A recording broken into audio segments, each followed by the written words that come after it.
Paramashivoham. Om Nithyananda Paramashivoham. Om Nithyananda Paramashivoham. Om Nithyananda Paramashivoham.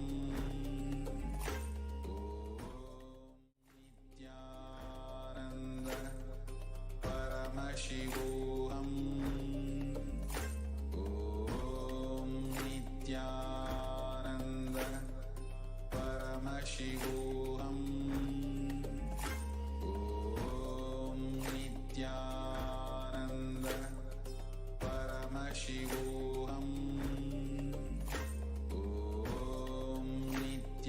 Paramashivoham. Nithyananda Paramashivoham. Om Nithyananda Paramashivoham. Om Nithyananda Paramashivoham. Om Nithyananda Paramashivoham. Om Nithyananda Paramashivoham. Om Nithyananda Paramashivoham.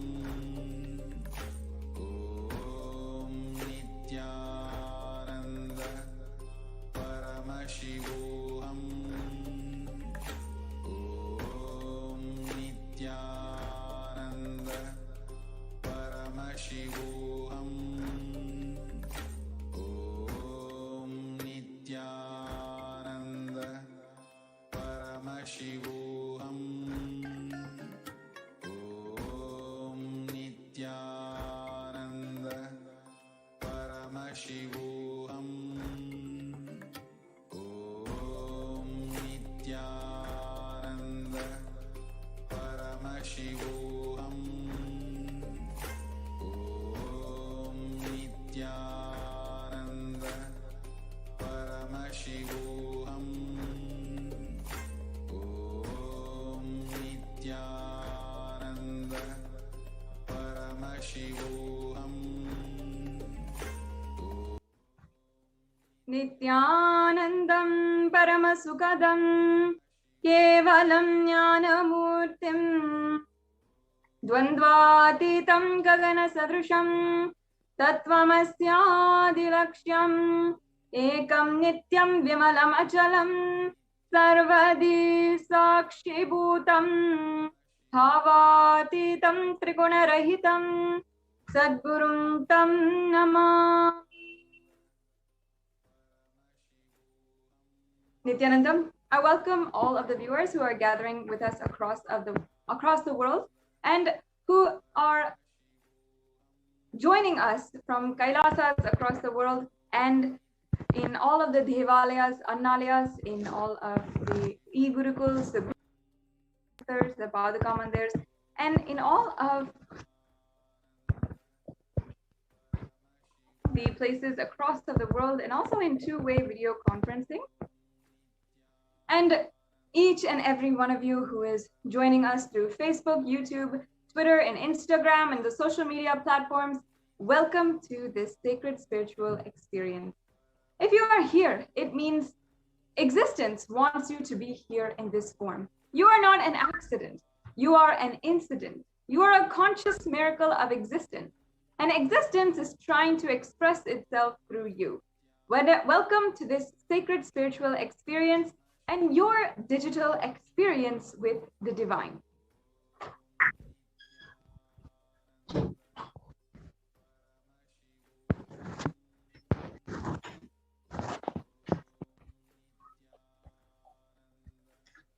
This may be what you all think as your first time in the presence of a divine cosmic being.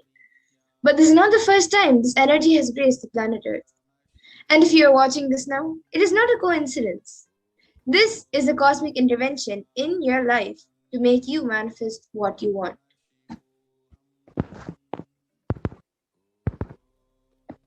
Now, how is this possible? How has it worked before? Experience these answers to the powerful cognitions as referenced from the ancient texts of Hinduism revived by the Supreme Pontiff of Hinduism. Now we will be seeing who is Devi Parashakti, the divine cosmic mother.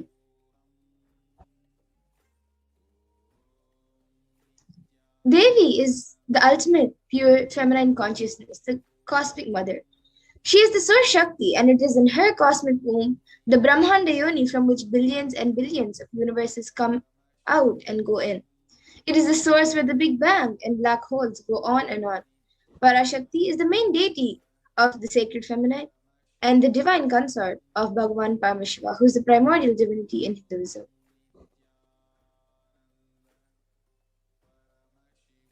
Now, the Supreme Pontiff of Hinduism eloquently describes that the first and foremost relationship is our relationship with the mother. The ability to learn, even the ability to relate, starts with mother. How to relate with another person always starts with your relationship with the mother. And understand your idea to relate, your ability to relate starts with mother. Mother is just an important way to connect what you think as life. In the Vedic tradition, all of the rituals, rishis, all of the great Vedic scientists were aware that your ability to connect with the mother should be directed to the cosmos itself. And it should be inspiring. It should awaken your higher consciousness. It should inspire your higher consciousness to experience and express through you. It should awaken your higher consciousness. Connecting with the life as your mother is the most sweetest, most beautiful, most excellent, and easiest form to ever connect. Today, out of his extreme compassion and love, the Supreme Pontiff of Hinduism is manifesting Devi Parashakti herself and gracing us, answering all our questions, attending to our prayers, giving boons, healing us, revealing our past, present, and future, and delivering profound spiritual truths. This, and ultimately giving us the experience of Paramashivoham itself. Now we will be seeing what is the BHAVASAMADHI Darshan. Now, first of all, what is Samadhi? For those of you who don't know, Sama is oneness, and Adi means source. So Samadhi means one with the source. Bhava means attitude or aspect or emotion. And Bhava Samadhi together means being one with the source through a certain aspect. And Darshan means to have a glimpse of. In the Vedic tradition, it is used to describe the moment when we behold a deity, an avatar, a saint, or an enlightened being. As just seeing a being, such a being can cleanse the karmas of lifetimes and create a deep lasting transformation in all of us. Darshan is the powerful superconscious vibration that is present around an avatar at all times. And he simply radiates darshan just as the sun continuously radiates light. The auspicious moment when we are able to catch it becomes the moment of darshan for all of us, including you. Raising you to the next level of superconscious breakthrough is like hitting the reset button on your system. The fundamentals of the Bhava-Samadhi Darshan are first, that the divine cosmic beings are real, and they manifest from Kailasa, the enlightened time-space zone, through deities and incarnation. And divine cosmic beings manifest through the Archavatara, deities in the temples, and through the Bhava-Samadhi Darshans in Nijhavatara, the incarnation. And the BHAVASAMADHI Darshan is the science of the Nijhavatara manifesting Paramashiva, the consciousness. It is where the formless, the being of Paramashiva, expresses through the Divya Sharira, the light body, and manifests as the Nijavatara, the physical form embodied form for us to experience Paramashiva. Now here we have, and you can see Devi Parashakti as she is expressing through the being of Rajarajeshwari and manifesting as the Nijavatara, the physical form, Devi Meenakshi. The Arjavatar, which is the deity, reflects the consciousness and manifestation of the being, of the superconscious energy.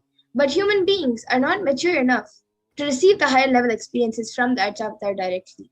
And so, the avatar, the physical embodied form, has come down to bridge the gap and create an experience of superconscious energy in all of us. Now, the BHAVASAMADHI darshan awakens your Kundalini Shakti, which is the latent potential energy in every human being. This influx of superconscious energy visibly slows down your aging process and improves the immunity to disease. During darshan, the whole brain comes alive and turning into a superconductor of conscious energies that heal, empower, and transform our lives. And during the BHAVASAMADHI darshan, our neurons mirrored that of the avatar. Mirroring neurons activate and process all the observed movements or information of the avatar just by seeing. That is, the entire body can silently and without moving perceive what is happening elsewhere through a process of direct observation, which is experiencing the superconscious energy radiated by the avatar.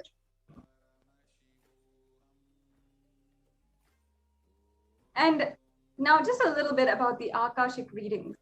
Many of you might have gone to have your predictions read or your horoscope read, but please understand that Akashic readings are not a prediction. It is a reading from the cosmic archive. Beyond the dimension of space, creation and destruction happen simultaneously. In the dimension of time, which is less than space, starts the past, present, and future. And because Akashic records are stored in Akasha, the space dimension, which is beyond time, there is no present, past, or future. That is why you call as happened, happening, and yet to happen are all clearly recorded. And now we will be seeing who the Supreme Point of Hinduism is. The one who is reviving these sciences and with his extreme compassion, giving us the BHAVASAMADHI darshan. Yes, the Supreme Pontiff of Hinduism, Jagadguru Mahasannidhanam, His Divine Holiness, Bhagavan Nithyananda Paramashivam, is the reviver of Kailasa, a macrocosmic, ancient, enlightened Hindu civilizational nation. And the Supreme Pontiff of Hinduism is the 1008th incarnation of Paramashiva as per Hinduism, and recognized by his predecessors who are esteemed enlightened beings and adepts. The Supreme Pontiff of Hinduism has made the science of power manifestation, yoga, and temple-based universities as a lifestyle for the whole of humanity. The Supreme Point of Hinduism is ordained as the 233rd Guru Mahasannidhanam of Kanchi Kailasa Sarvagnapeetham, the Tandai Mandala Adinam, the incumbent emperor of Suryamsha Suranga Samrajyam, the present 293rd Jagadguru Mahasannidhanam of Kailasa Unnata Shyamala Peetha Sarvagnapeetham, the present Mahamandaleshwar of Mahanirvani Akada, the largest apex monastic order. And the Supreme Pontiff of Hinduism is also the 1008th Acharya Mahamandaleshwar, the head for all the spiritual leaders of Atal Akada, ancient apex body of Hinduism. He is the present 23rd Guru Mahasannidhanam of the Dharma Bhakti Svargapuram Adinam, and elected as the Supreme Pontiff of Hinduism officially by a congregation of thousands of Hindu leaders or pontiffs in 2015. Supreme Pontiff of Hinduism is also revered as a teacher of Hinduism, the most prolific, most viewed, read, and watched. He has authored 300 books and 10,000 articles in 3 languages, which are English, Tamil, and Sanskrit, which are translated into 50 languages with over 1,000 titles, over 20 million copies of books and articles sold, read, and downloaded, and over 10,000 hours of discourses.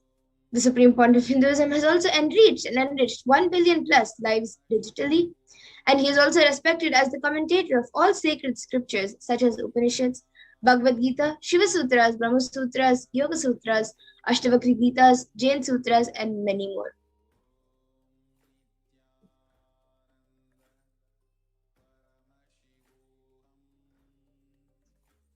Masada Shilpi, I think you're muted, Ma. Thank you. Sorry for that. The Supreme Pontiff of Hinduism is honored as the leader of Hinduism, the most awarded, internationally recognized Hindu leader who has revived successfully the 108 ancient Hindu sampradayas, including the Rudrakanyas, Rudras, Rishis, Rishikas, Bhairavas, Bhairavis, and Sannyasis. He's the establisher of the largest Hindu university, Kailasa's Nithyananda Hindu University, in the world, with satellite campuses in 150 countries. The Supreme Pontiff of Hinduism is the establisher of 1,000 plus Kailasa enlightenment ecosystems and the founder and reviver of over 100 Sarvajnapitas.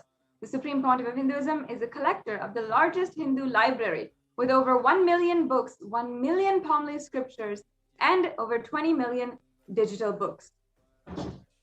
This brings us to a conclusion of the introduction to the Supreme Pontiff of Hinduism and today's program. For each and every one of you who is joining us for the first time, welcome to this very special, unique spiritual feast where you will be able to interact personally, close to close with the avatar, with the divine. In the next segment, we will be entering into the power demonstration, one of the most unique segments in today's program, led by Manitya Madhurananda and Nithyananda Gurukul Balasan. And we will be right back with you after a very short break for this segment.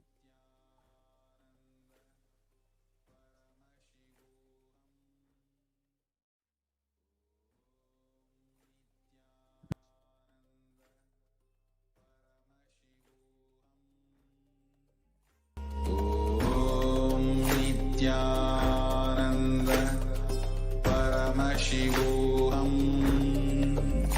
Om Nithyananda Paramashivoham. Om Nithyananda Paramashivoham. Om Nithyananda Paramashivoham. Om Nithyananda Paramashivoham. Om Nithyananda Paramashivoham.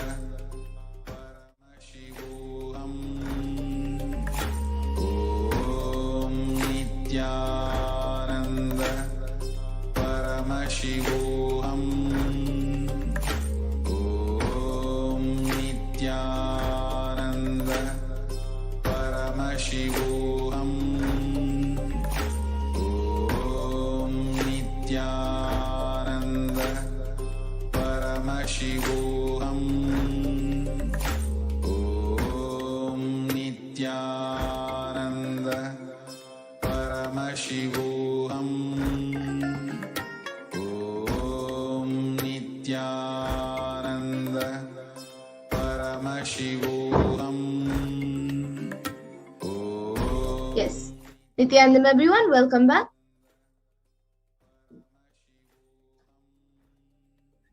And now we will be moving on to the next segment, where we will be seeing the live demonstration of the extraordinary powers of Paramashiva.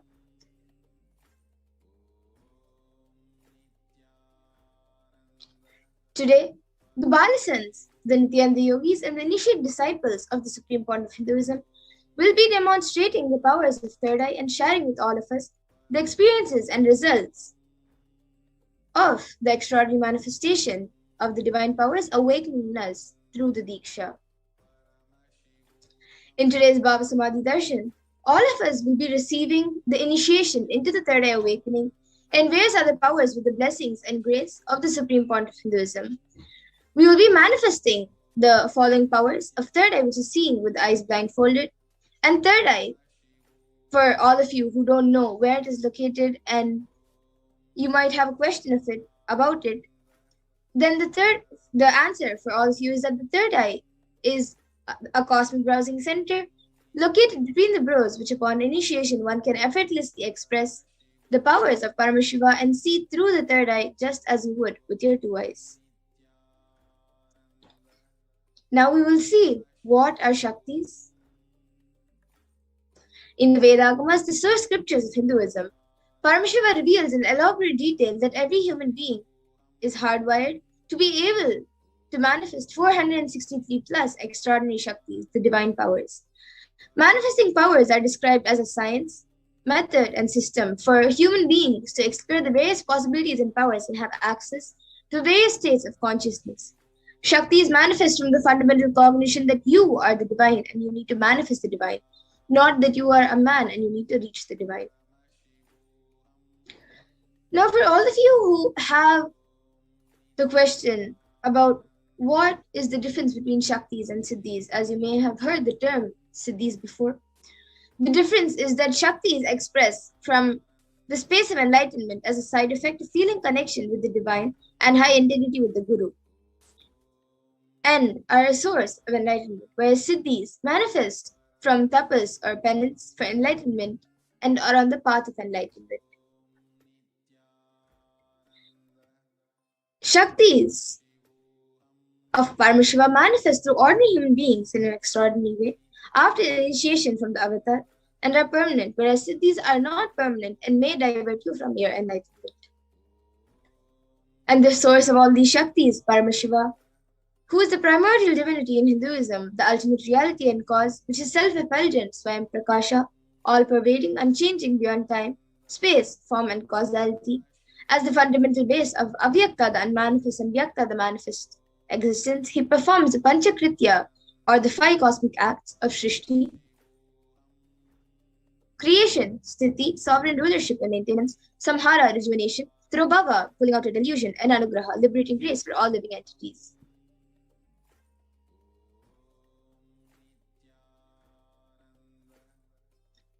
And now the avatar of Paramashiva, the supreme pontiff of Hinduism, Jagat Guru Mahasannidhanam, His Divine Holiness, Bhagavan Nithyananda Paramashivam, as the 1008th living incarnation and representative of Paramashiva, and the reviver of Kailasa, the ancient Hindu, enlightened Hindu civilizational nation, and the great cosmic borderless Hindu nation. Ever since the beginning of the civilization in Sanatana Hindu Dharma, has been a cradle of enlightened beings and highly advanced sciences. It was where the science of enlightenment and power manifestation were lived and taught as a lifestyle. For the first time in the modern day, the supreme pontiff of Hinduism is reviving these sciences and transmitting it to the world at a record-breaking pace, which has not been accomplished before by anyone. And the next is the Guru Parampara, where all of this knowledge and the science of manifesting these Shaktis are passed down from one generation to the next generation through the initiation, the Diksha. The supreme point of Hinduism, being recognized as an incarnation at a very young age, was trained and taught these sciences to revive the initiations and knowledge repositories for billions to manifest the science of power manifestation from the disciplines of Vedanta, Tantra, Shri Vidya, Yoga and Yogic powers, Mantra Shastra, Siddha Vidya, science of Aushadha, Advaita and Bhakti Yoga, Paramashivoham and Paramashivoham. Now all of you can see the pictures of all the great enlightened beings and gurus who have trained and taught the supreme point of Hinduism since a young age. Mata Vibhudananda Puri and many more. Swami Yogananda Puri, Tirunal Swami.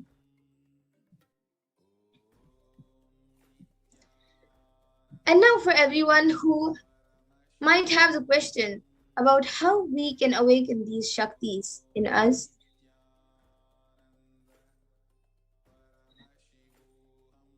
Is every ultimate truth, Jnana, is mapped into your consciousness, Prajna, and manifests as a possibility and power of every being, Prajnana.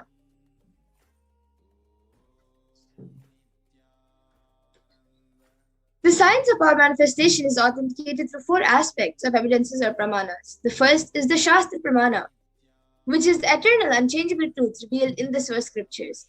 And the next is the Apta Pramana, which is the experiences and results of Aptas or authorities of Hinduism, where the Vedic rishis and scientists who have time tested and verified these sciences.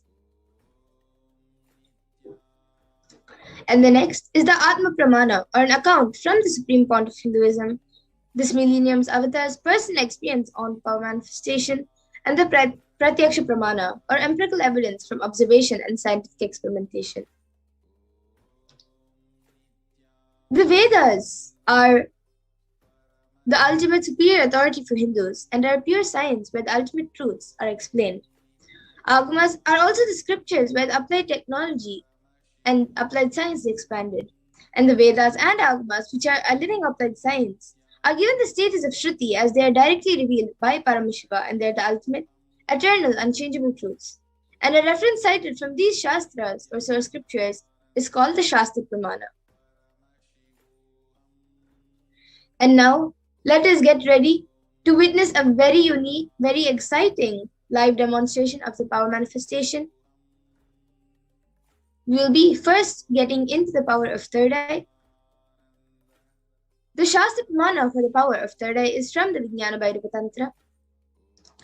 Kapalantar manonyasya tishtan milita lochanaha kramena manasodadyat lakshaye lakshyamuttamam. The translation for this verse is, by fixing the mind on the inner space within the crown center and sitting stably without any movement, having the eyes closed in succession, by the stability of the mind in inner space through the power of the third eye, one directly sees the ultimate goal Lakshyam by having the vision beyond the sight that reveals a new objective place, attaining the space of oneness with the source Paramashiva. And the next is the Apta Pramana, where Krishna initiates Arjuna into the power of third eye. Natumam shakyase drashto manenaiva svachakshusha divyam dadami te chakshuhu pashyam me yogamaishwaram. Bhagavan Krishna says to Arjuna, but you cannot see my cosmic form with these physical eyes of yours. Therefore, I grant you divine third eye vision. Behold my cosmic opulence. In the Hindu Purana Bhagavad Gita, Bhagavan Krishna initiates Arjuna into the power of third eye to behold Krishna's Vishwarupa Darshan, the vision of his cosmic form. In the 11th chapter of Bhagavad Gita, which contains the description of Bhagavan Krishna's cosmic form, is completely narrated and described by Arjuna as he sees Bhagavan Krishna through his third eye. The next is the Atma Pramana. In Swamiji's own words, the experiences that I was able to see everything around me, above me, the whole 360 degree, 10 directions, below me, everything. I realized not only I was able to see, I was able to feel, experience all of that as me. The next is the Pratyaksha Pramana,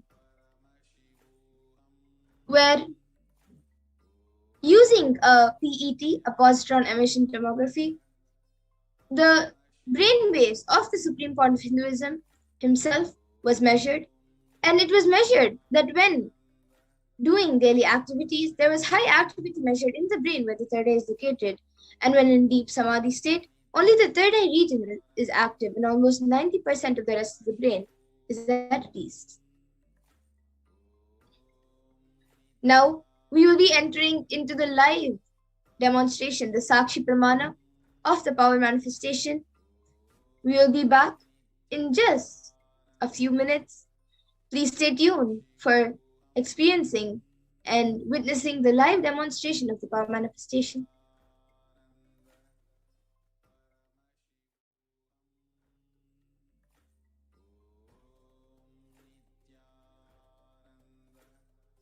Paramashivoham. Om Nithyananda Paramashivoham. Om Nithyananda Paramashivoham. Om Nithyananda Paramashivoham. Nithyananda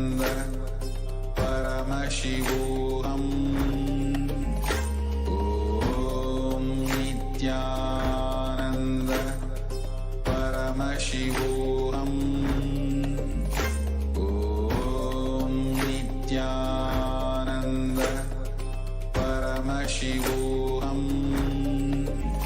Om Nithyananda Paramashivoham. Om Nithyananda Paramashivoham. Om Nithyananda Paramashivoham. Om Nithyananda Paramashivoham. Om Nithyananda Paramashivoham. There are some great spiritual sciences unique to Hinduism. Subtle, otherworldly, but definitive sign. Manifesting the cosmic beings in Archavatara, deities in Nijavatara, living incarnations is possible. Understand? Kriya Pada of Vedas and Agamas elaborately explain the whole science of making the cosmic beings manifest in Archavatara, deities and Nijavatara, living incarnations, both. During the BHAVASAMADHI darshan, literally those cosmic beings manifest through this body. Just like how they manifest in Archavatara, deity, they manifest in Nijavatara, Pratyakshavatara, and give you all the boons you ask, bless you. You see, each God is an independent intelligence to lead you to enlightenment. Each God is a bridge for you to achieve the Shivatva, the ultimate Shiva consciousness. Yes, so now I welcome you all back, and we will be getting into the live demonstration of the power of third eye.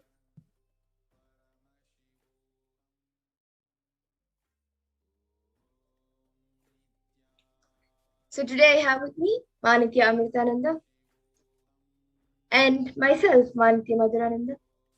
And today, for the power of third eye, I will be using this eye band.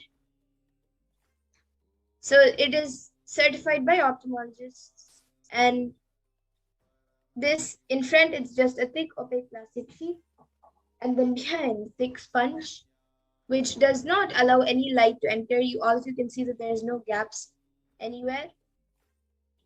And my eyes will be going into these two holes over here. Now Amrita will be putting it on my eyes.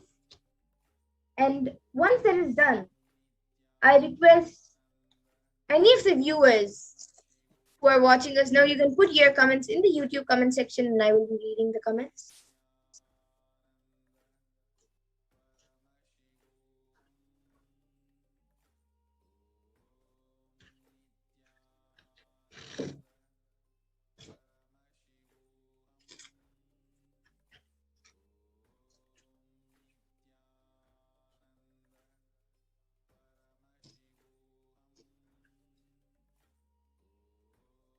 You can move it a little to the left. Yes. Okay, so now I have the eye band put on me. I will be turning to my right, my left, up and down. So as you can see that there is no gaps anywhere around my eyes in a way that I can see with my physical eyes. Now Amrita will be projecting the YouTube comments in front of me.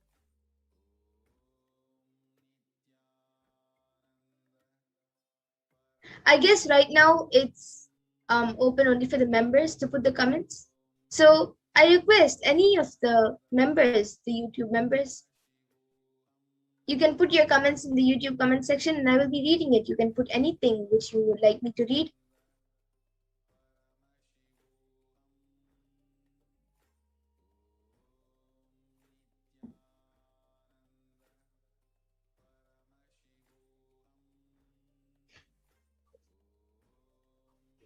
And till we get some comments, I have this guaranteed solution book with me.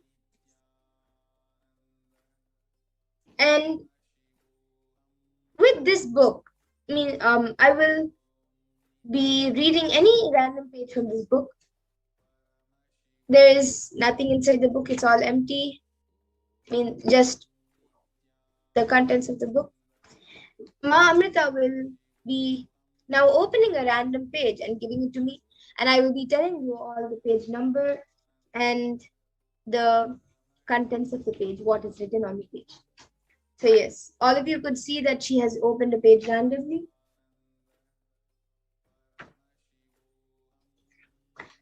Now I will be reading the left side of the page, the left page. So it is page number 184, and it says, when you are reborn in this fashion, you will be free from the grips of all worries, illnesses, and other emotions. Even if any of these happen to you, you will be able to handle them with ease that you never knew before. You will be able to become an observer of everything that is happening to you and around you. So that is the first para which is on this page over here.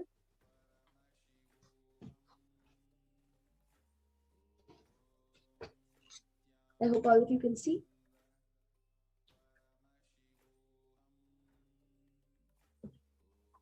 And yes, maybe you can project the comments.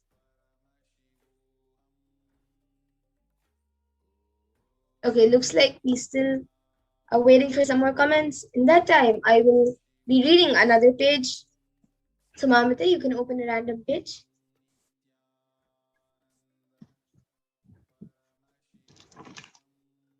Okay, so now she has opened a page, all of you can see.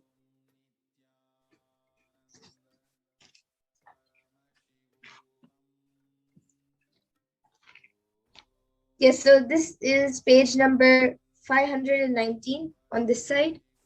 And there's a story on the page. So I'll just be reading a story. There's one paragraph and then a story. I'll be reading the story. So it says, a small story. One man was on a cross-country rail. He spent all his time in the observation car watching the passing scenery outside. An elderly lady was seated next to him, and he told her that the best part of the journey was the breathtaking scenery outside. The lady shook her head, sat for a while looking out of the window, and left. A little later, the lady came back, sat for a short while looking out of the window, and then got up and went. After some time, she came again, and this time she sat behind him. After a few minutes went by, she tapped him on the back and asked, "Excuse me, but do you see something that I don't?" And then it says laughter with an exclamation mark in brackets. So if you can see the story here.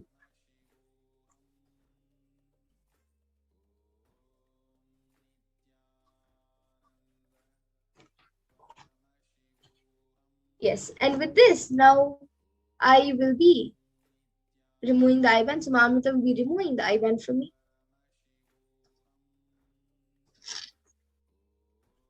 All of you can see that the entire time I did not touch the IBAN, as to make it more foolproof, the yogi or the Balasan manifesting power does not touch the IBAN. So all you can see that it's just as it is when we showed you before the demonstration. And now with this, we will be moving on to the next power of body scanning. We will be back in just a few minutes.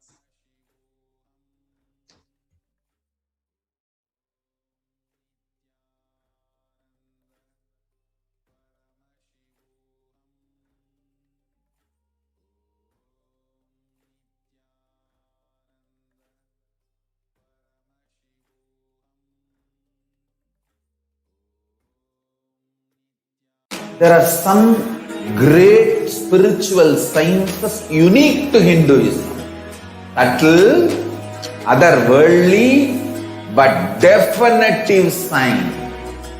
Manifesting the cosmic beings in Archavatara, deities in Nijavatara, living incarnations is possible. Understand?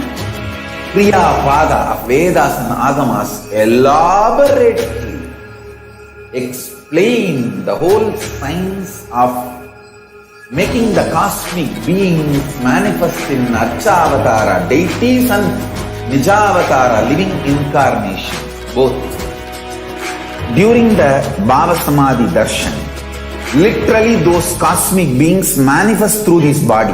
Just like how they manifest in Archavatara deity, they manifest in Nijavatara, Pratyakshavatara, and give you all the boons you ask, bless you. You see, each God is an independent intelligence to lead you to enlightenment. Each God is a bridge for you to achieve the Shivatva, the ultimate Shiva consciousness. Krishna is the bridge for you to achieve the Krishna consciousness. But the Shiva consciousness, Krishna consciousness, all consciousness is one and the same. Ultimate consciousness only. So that energy itself completely expresses.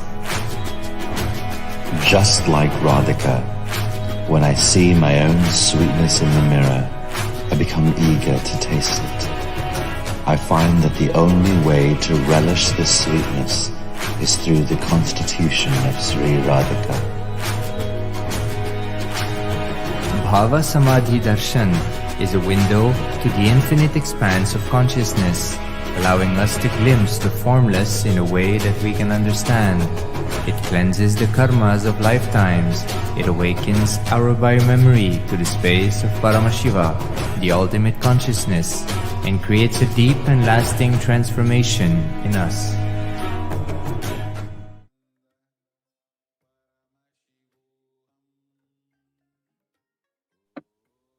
Yes, so now we'll be entering into the power of body scanning.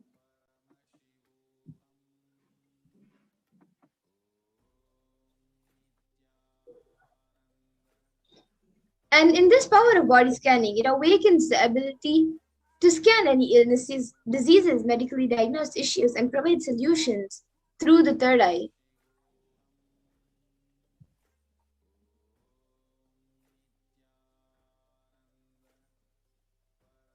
So the Shastra Pramana, scriptural reference to manifest the power of body scanning. Swadehe jagato vapi sukshma sukshmatarani cha tattvani yani nilayam dhyatvante vyachyate para. Bhagavan Paramashiva says, cognize deeply that from the subtle to the subtlest constitutive principles of your whole body, Swadeha, or of the whole universe, simultaneously consist of the essential reality. They are being absorbed in their source cause, Paramashiva. By the experience of such restful awareness, one becomes complete from all thoughts, and the ultimate universal divine power, Paradevi, Parashakti, Adishakti, is revealed, and the supreme power manifestation happens. And the Apta-pramana for the power of body scanning is from the life of a Siddha. Therayar was a Siddha and one of the prominent disciples of Agatya. One day, a man suffering from severe headache comes to Agatya for healing. Agatya uses the power of body scanning and identifies the root cause of the headache. He reveals that there is a small therai, a type of frog, sitting in the person's brain. Agatya immediately instructs Therayar, his disciple, to perform an open-head surgery and remove the frog. After the surgery is completed successfully, the person is healed and cured of the headache. Thus, he gains the name Therayar. So here's Atma Pramana, an account from the Supreme Pontiff of Hinduism, Jagadguru Mahasannidhanam, His Divine Holiness Bhagavan Sri Nithyananda Paramashivam's life that time-tested and authenticated the science. So on the 22nd December 2019, the Supreme Pontiff of Hinduism, His Divine Holiness Bhagavan Nithyananda Paramashivam, revealed how he uses the power of body scanning. In paraphrasing his own words, only when I had the multiple compound hand fracture, I was forced to go for surgery and therefore for medical checkups related to that. At that time, they detected heavy metal quantity in my different organs. It was revealed that I had been poisoned without our knowledge. I immediately used diagnostic methods instead of medical facilities to study the body condition due to the poisoning. Through body scanning, I found out what the problems, imbalances had happened and where the problem had manifested.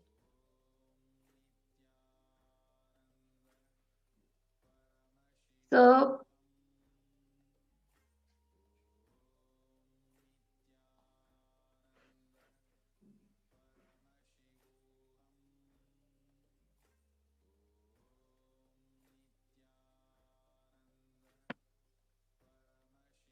now we will be witnessing the Sakshi Pramana, where we will be demonstrating the power of body scanning after a small break.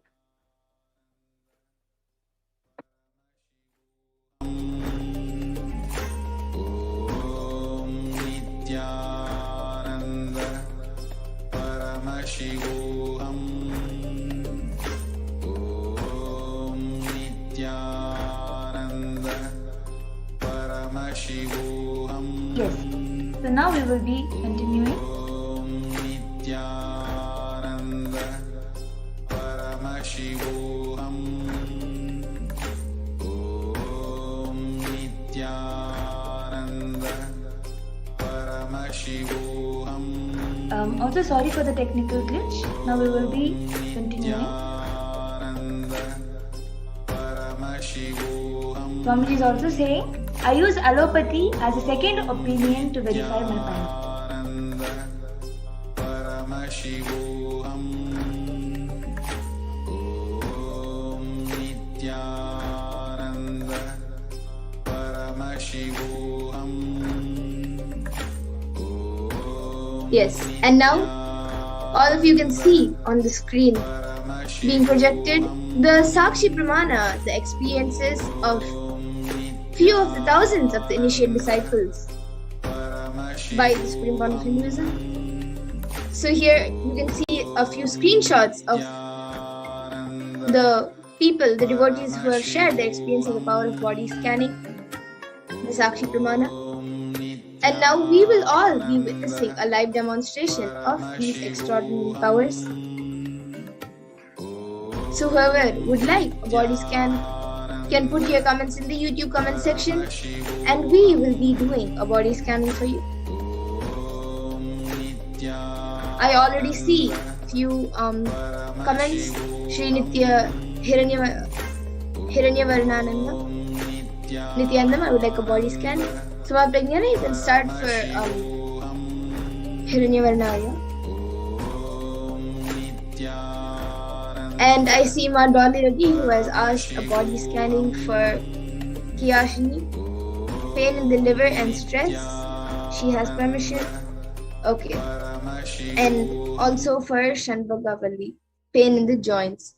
Okay, Ma. First I will be doing it for a body scanning for Ma Kiyashini, and then we will go to Ma Shanbhagavalli.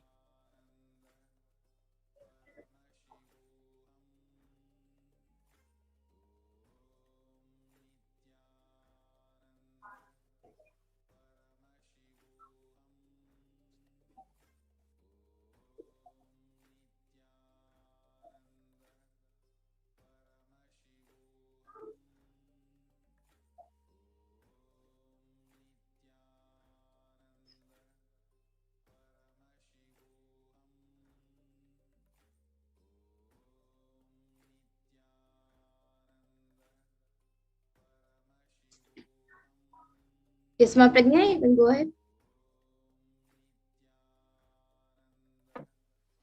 Yes. So I was able to see that you're facing frequent throat pain and cold. So I was able to see that it is because of your own doubt on your body. It is not having anything to do with your body's health, or it is not anything to do with your body's problem, but your cognition problem, which is causing it in a physical way. So I was able to see that you should go and do the Nitya Kriya, the Kriyas that Swamiji has posted it is available in the websites. So you will be able to go and find it there. So you should do the Kriya and help your body to align back in a physical manner and in a cognition level. Yes. So, Shrinti Hiranya Varanandaya, you can get back in the comment section if you are able to relate to what Ma Pragnana revealed. And Ma Dolly Reddy, I was able to see that for Kiyashini, I was able to see that the pain, as you have asked for something specific, I was able to see that the pain in the liver is caused because of there's lots of acidity kind of thing, like in the food which he's eating is not a balanced diet, and that is also causing acidity in the stomach and liver and everywhere around the body. And it's because of that there are lots of imbalances in the body, and that is causing the pain in the liver. And I was able to see for the stress, it is actually unnecessary stress for whatever problems and things which he's doing. The stress which she's taking on herself is actually unnecessary. If she just sits for some time and plans out things little properly, or even if the planning is not done, if she consciously decides to not get stressed and focus on the work without getting stressed, that will help her to come over the stress. Because I was able to see that it's just unnecessary stress. It's not actually putting any, like the stress is not putting any negative impact on the body. But of course, she should come out of the stress, and actually it is unnecessary. And I was also able to see that in her legs, like just from the knees to the feet, in that area there is like few patches of like there are just few small patches, like it looks like blood clots, I guess. Yeah, it's like small blood clots, which maybe like 3 or 4 in the right leg I was able to see. For that, I was able to see if she keeps her legs in a little higher, in a higher level when she sleeps for like 1 week, that will be healed. And for the for her livers and for the acidity in her body, if she just starts a balanced diet, it will become fine. So like more fruit juices, more vegetables, and maybe you can have like 1 meal of rice, 1 meal of chapatis, and 1 meal of fruits. She should take more fruits and vegetables in her diet.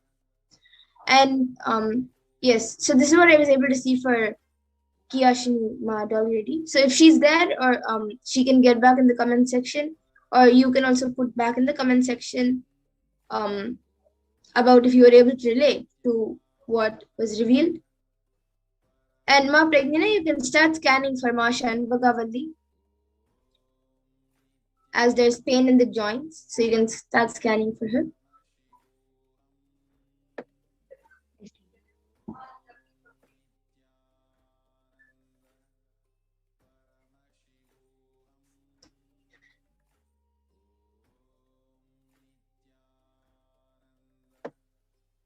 I was able to see that the cause for the joint pain, especially the knee and the ankle pain, I am able to see that it is an issue with your digestive system.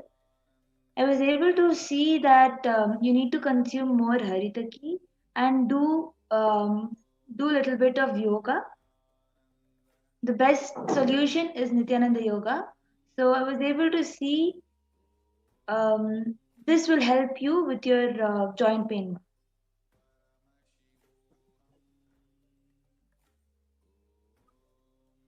So Ma already, you can get back in the comment section if you were able to relate what Ma Pragnana revealed for Ma Shanbhagavalli and what I revealed for Ma Kiyashini.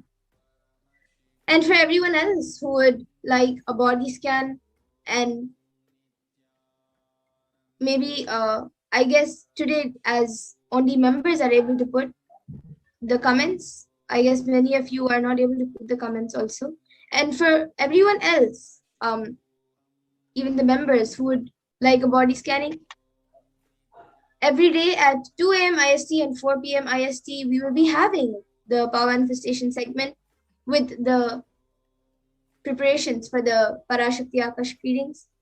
So all of you are welcome again to come and put your comments for a body scanning and for various other powers. And we will be more than happy to do a body scanning for you. And with this, I thank all of you for joining us for this power manifestation segment. Please stay tuned for the further segments. Thank you, Nithyananda. Thank you, Nithyananda.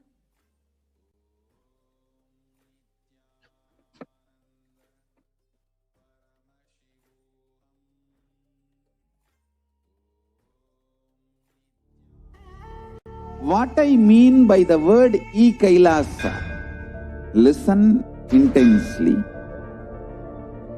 Enlightenment ecosystem, literally enlightenment itself, in your own home, wherever you are. If you cannot come to Kailasa, it's okay. Kailasa can come to you. Kailasa coming to you is Kailasa.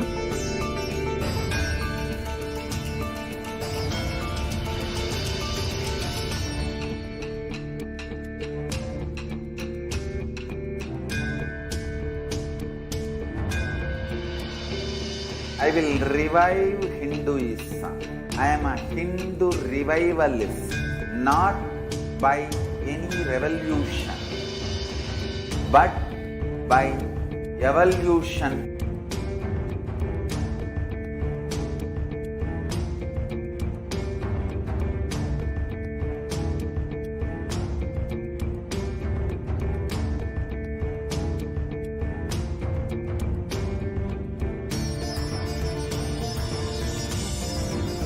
And setting model communities.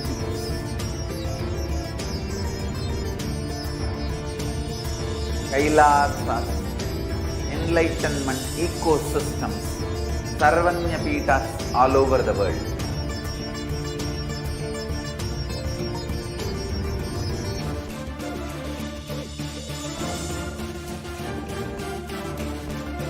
All powerful cognition, knowledge, only when you live power manifestation and possibilities manifestation happens.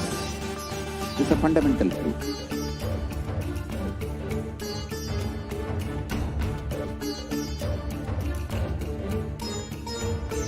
Hinduism cannot live exclusively as one sampradaya. No. All sampradayas of Hinduism is an ecosystem.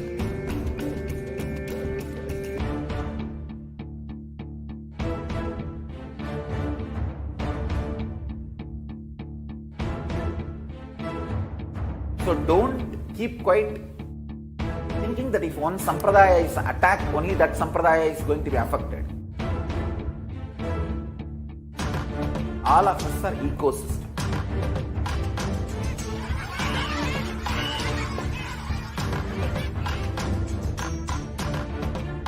I invite all of you to get involved and enjoy Hinduism by the principle of Dharmo Rakshati Rakshitaha. When you protect Dharma, Dharma protects you. We will make the whole planet flourish spiritually. The spiritual prosperity will happen to the whole planet. We all have to coexist together.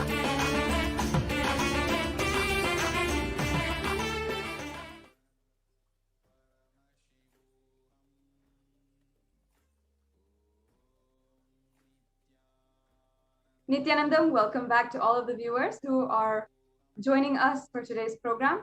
Many of you have already have already just seen the power demonstration by the Gurukul Balasans, and many of you who have even been able to participate in the body scanning power, meaning that Gurukul Balasant has scanned your body.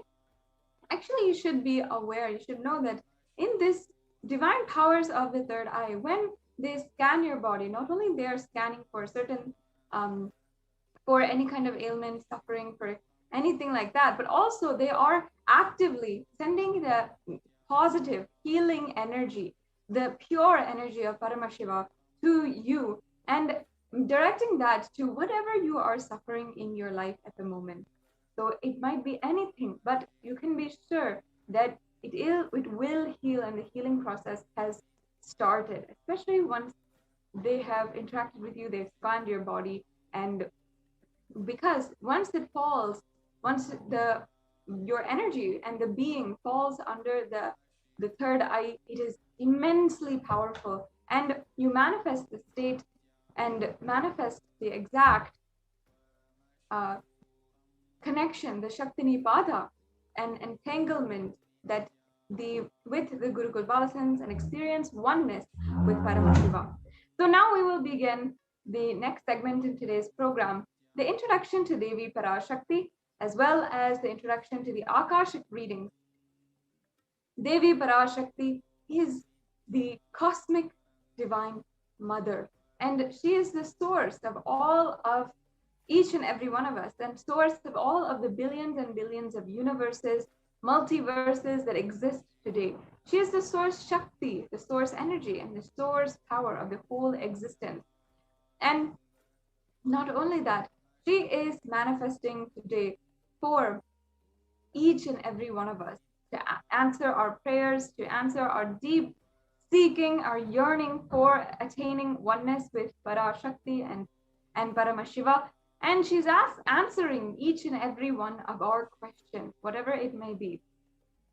So today we will enter into the segment on how Devi Parashakti manifests. What are the divine qualities which she embodies, and how to receive Devi Parashakti traditionally, and also then how we can understand the Akashic reading, how to make that breakthrough happen in your life.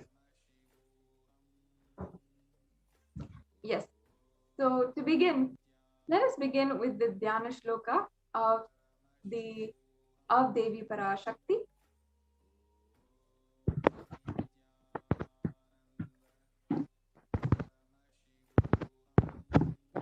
So the Dhyana Shloka for Devi Parashakti is from the Lalita Sahasranama. Sindhuraruna Vigraham Trinayana Manikya Maudi Spurate Taranayaka Shekharam Smitamukhi Mapina Vakshoruham Panibhyam Alipurna Ratna Chashakam Raktotpalam Pipratim Saumyam Ratna Katastha Rakta Charanam Dhyayet Paramambika. And the translation: the Divine Mother is to be meditated upon as shining in vermilion red body with triple eyes, sporting a crown of rubies studded with the crescent moon, a face all smiles, a splendid bust, one hand holding a jewel cup brimming with mead, and the other twirling a red lotus. Arunam Karunam Tarangatakshim Dritapashankusha Pushpabana Chapam Animadiviravrita Mayukaihi Rahamityeva Vibhavaye Bhavanim. And the English translation: I meditate on the great Empress. She is red in color, and her eyes are full of compassion, and holds the noose, the goad, the bow, and flowery arrow in her hands. She is surrounded on all sides by power such as anima for rays, and she is the self within me. Now, Devi is the ultimate feminine consciousness. Parashakti, the cosmic mother. It is her cosmic womb from which billions and billions of universes comes out and go in. She is the source of all the big bangs and black holes. And Parashakti is the source, Shakti, source energy, source power, from which all of us came, in which all of us are even in right now, and in which all of us are going to merge. And out of her extreme love and compassion, Parashakti herself is manifesting through the embodied form as the Nijavatara of the Supreme Founder of Hinduism, Jagat Guru Mahasannidhanam, His Divine Holiness Bhagavan Nithyananda Paramashivam, gracing us, answering all our questions, attending to our prayers, giving boons, healing us, revealing our past, present, and future, delivering profound spiritual truths, and ultimately giving us the experience of Paramashivoham itself. In the words of Devi Parashakti herself, as she read out from the cosmic archives, raising as Omkara, expressing as the Vedas and Agamas, blossomed as Himkara, filled as Parashodasi, living in the 40 triangles, the Kailasa Swamini, who is Kailasa Sripura Chintamani, Parashodasi, sitting as Paramashiva Parameshwari, who rules the world, Paramashakti, Manonmani, Meenakshi, as Nithyananda, I took Nijavatara to give good boon to everyone, to bestow all goodness, Hiranya Garbha Swarupini, Brahmanda Yoni, Shyami, Chandramoli, Rapala Parna, Uma Parvati, Savitri, Navayavana, Samrajya Lakshmi, Parameshwari, Parashodasi, Meenakshi, taking the form of Nithyananda, I came here as Nijavatara. With great compassion, I am blessing. Listen, people, to do good to all of you. I took the form of Nithyananda and came down as Nijavatara.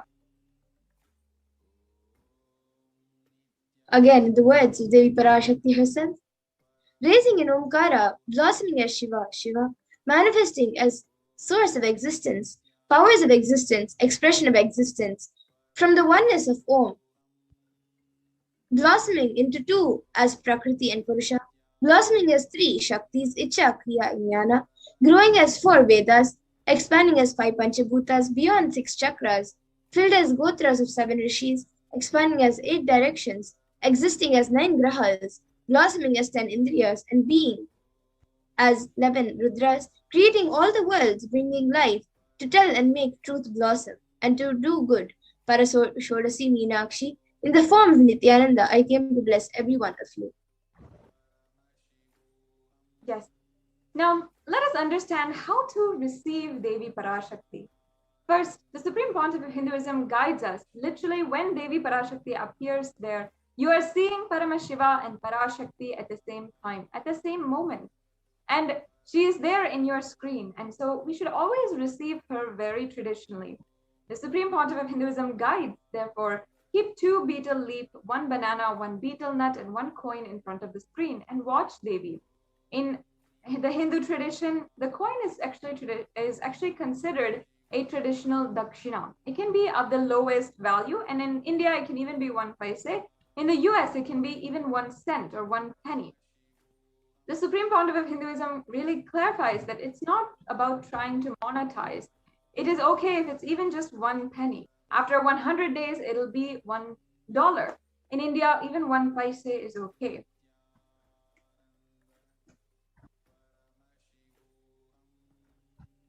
And that offering which you make to Devi, after the darshan is over, you can do namaskar and eat the banana, the betel leaf, and the betel nut. And you can take it as prasadam immediately. And the coins which you collect, you can send it to the LA temple. And you all might be thinking, what is the importance of the betel leaf and betel nut, and what difference does it make? So this betel leaf and betel nut may look too small, but in a few days, you will see how much it adds to your sentiment, and that really she is there. You will not take the Devi Darshan for granted.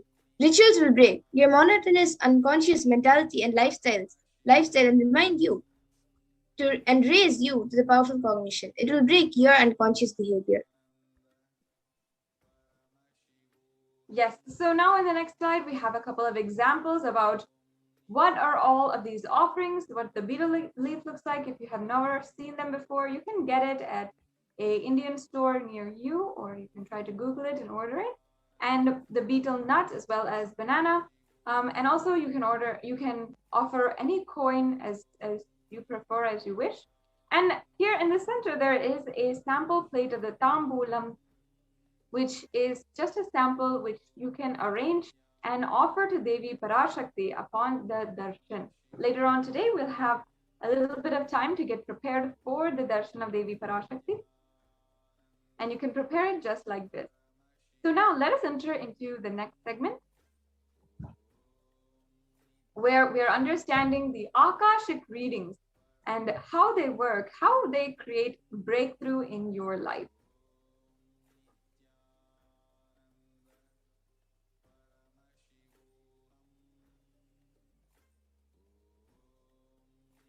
Yes, thank you so much. So we have Akashic readings. Now, what are Akashic readings? The Akashic readings are, we can go to the previous slide.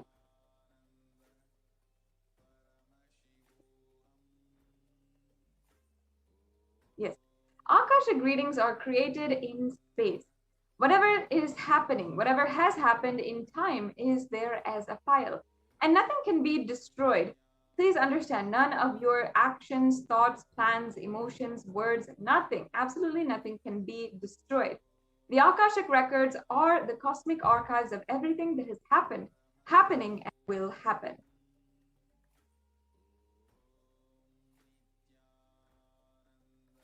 And The Akashic records are the verbal, visual, 5-dimensional documents, and whatever is happening is continuously getting recorded. All the information you collected from all your births is in your DNA. You can access some of them just to understand and not to waste the time doing the same things again and again.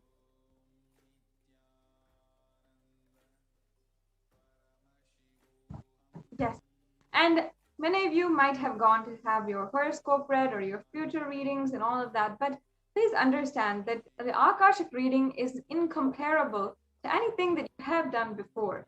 It is not a prediction. It is a reading from the cosmic archive. And there is no such thing as past, present, and future. Beyond space, creation and destruction happen simultaneously. And in the dimension of time actually starts the past, present, and future. But in the Akashic records, there is no past, present, and future. And that is why what you call as happened, happening, and yet to happen are already clearly recorded.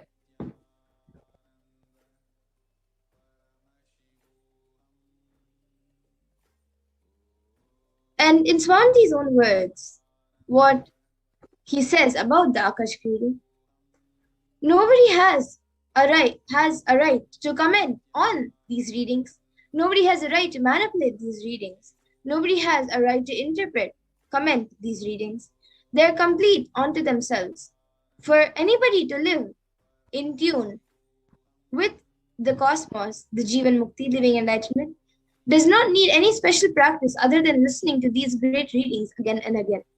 When you listen to these great readings, naturally your negative logic is penetrated and broken.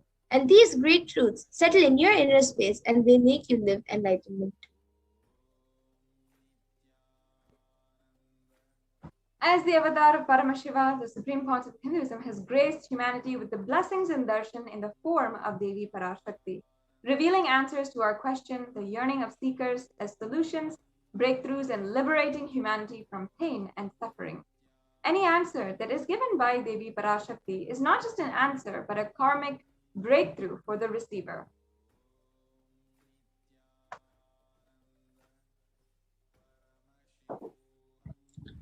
The Shastra Pramana for the power of Akashic reading is from the Jnana Bhairava Tantra, Dharana 61, Sutra 84.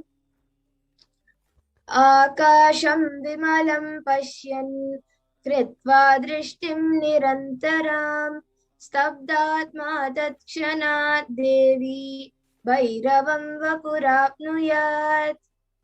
And the English translation, Bhagavan Paramashiva says, looking at the spotless infinite etheric space, Akasha, beyond the sky and clouds, one should fix one gaze from the third eye without blinking continuously and make the body and inner space steady and motionless.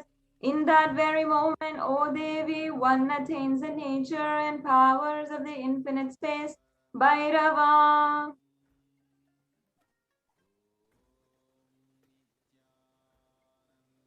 And in the Hindu Purana, the Mahabharata narrates the story of the great sage Maitreya, which is the Apta Pramana of the power of Akashic reading.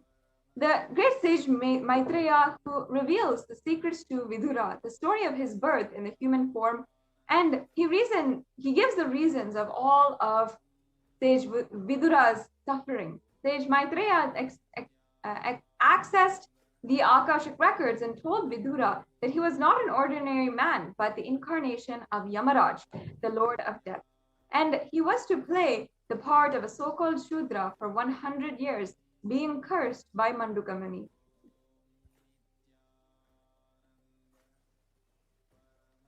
And for all of you who may be thinking, what are the benefits of the Akashic reading? The Supreme Point of Hinduism says, all the information you collect from all your births is in your DNA. You can access some of them just to understand and not to waste the time doing the same actions again and again. Accessing the DNA code, reading the Akashic codes, will be useful for you to be liberated from your default future, bringing an end to binding cognitions, known and unknown sufferings, leading you to experience enlightenment, Paramashivoham.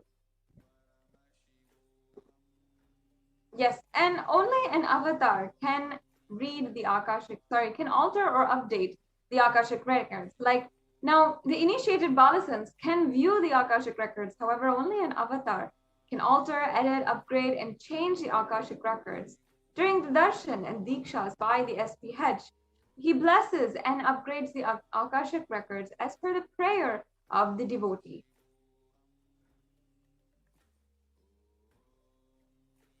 And for everyone who has the question about what you can ask in the Akashic reading, you can ask the most accurate and unbiased answer to any questions about your life, destiny, purpose, or any everyday part of your life.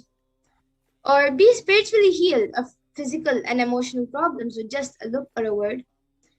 And understand the reasons behind your life's happenings. Receive blessings to fulfill your right desires. And also get the clarity to redesign your future. Yes, so this brings us to a conclusion to the segment on the Akashic record, and we will be moving on to the next segment of today's program. Stay tuned, and we will be right back with you after a quick break.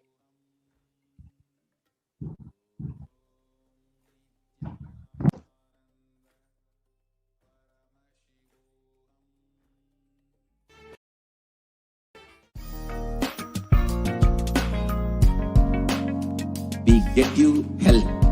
We get you ability to build beautiful relationships in your life. We get you direct spiritual support, and we make sure you become wealthy.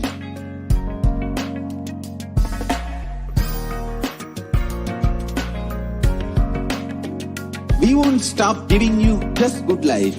We will literally not stop till you live enlightened life. Manifesting the state of Paramashiva, space of Paramashiva, powers of Paramashiva, being of Paramashiva.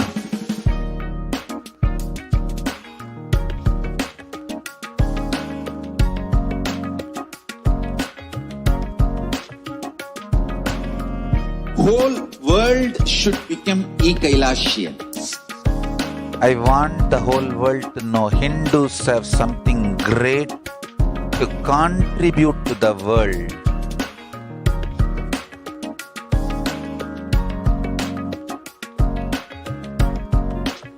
We have something great to contribute to the world. Let us do that.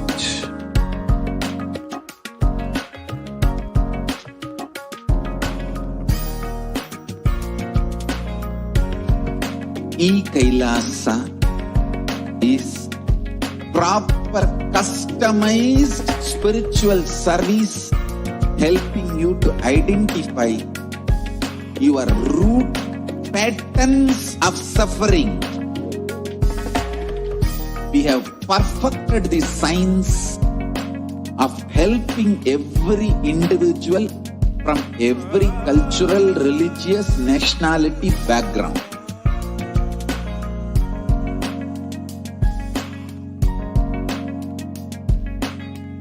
will have lowest reactionary assumptions, highest awakened response, alive response for life continuously.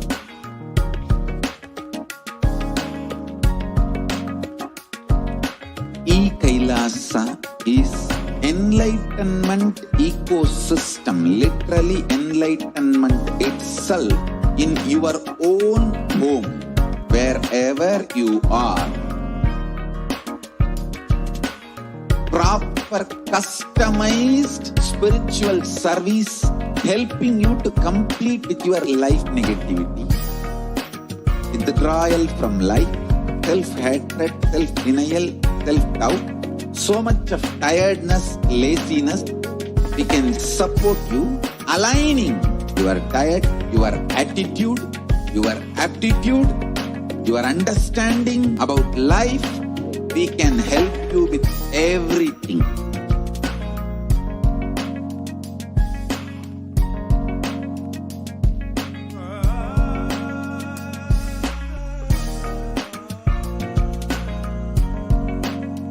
If you are interested in enlightenment, we will immediately bring this to you.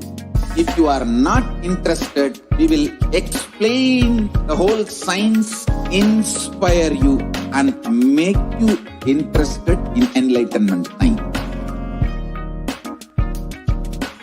We need to cater this enlightenment science to the whole world wherever they are, because enlightenment is the birthright of all human beings. Kailasa is responsible to provide that to all human beings.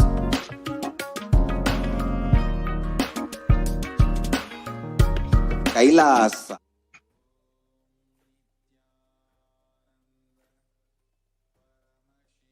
Nithyanandam, welcome back to all of the viewers. Now, if you are joining us from around the world, and you have just seen the last segment on what is the Akashic records, how to make a breakthrough happen in your life, then now in the next segment, we'll just want to take a few minutes to explain to each and every one of you how you can ask your question. So I request the volunteer if we can project the slides on how to ask the questions.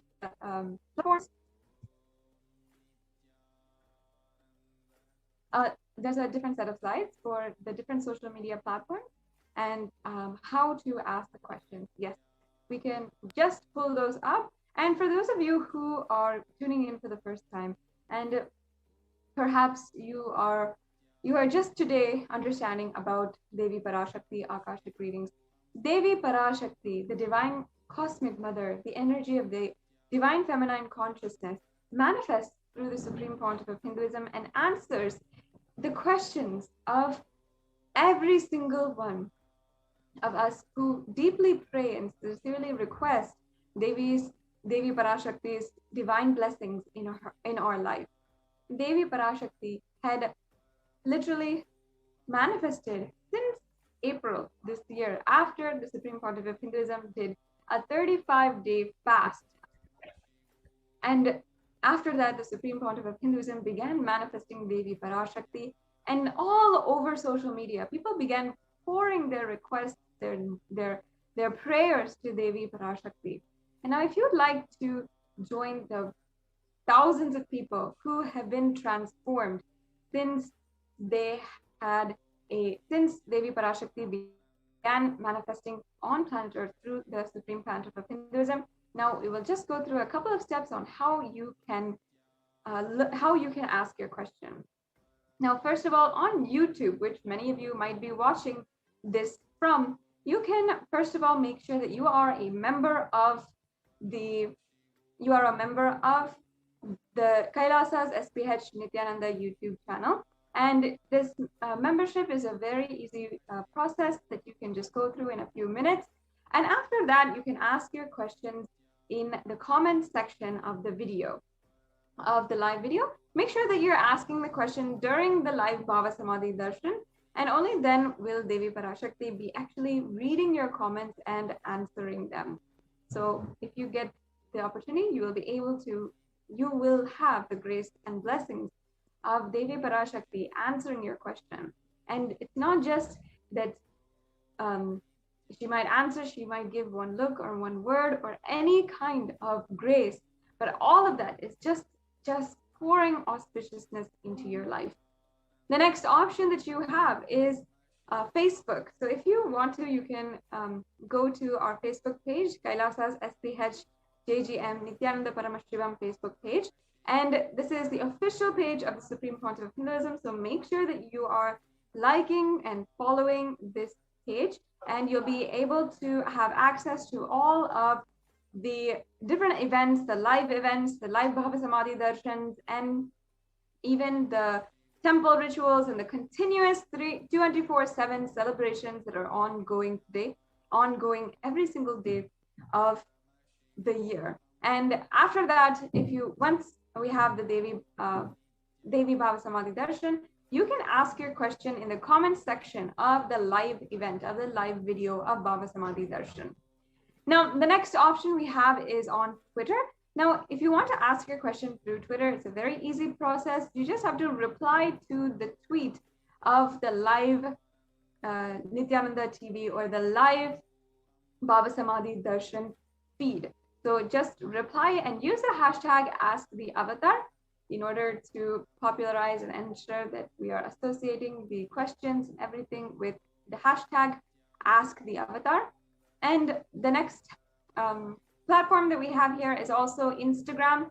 Make sure that you are following the Supreme Pontiff of Hinduism, the official handle of the Supreme Pontiff of Hinduism on Instagram. And you can ask your questions in the comment section of the post for Devi Parashakti Akashic reading.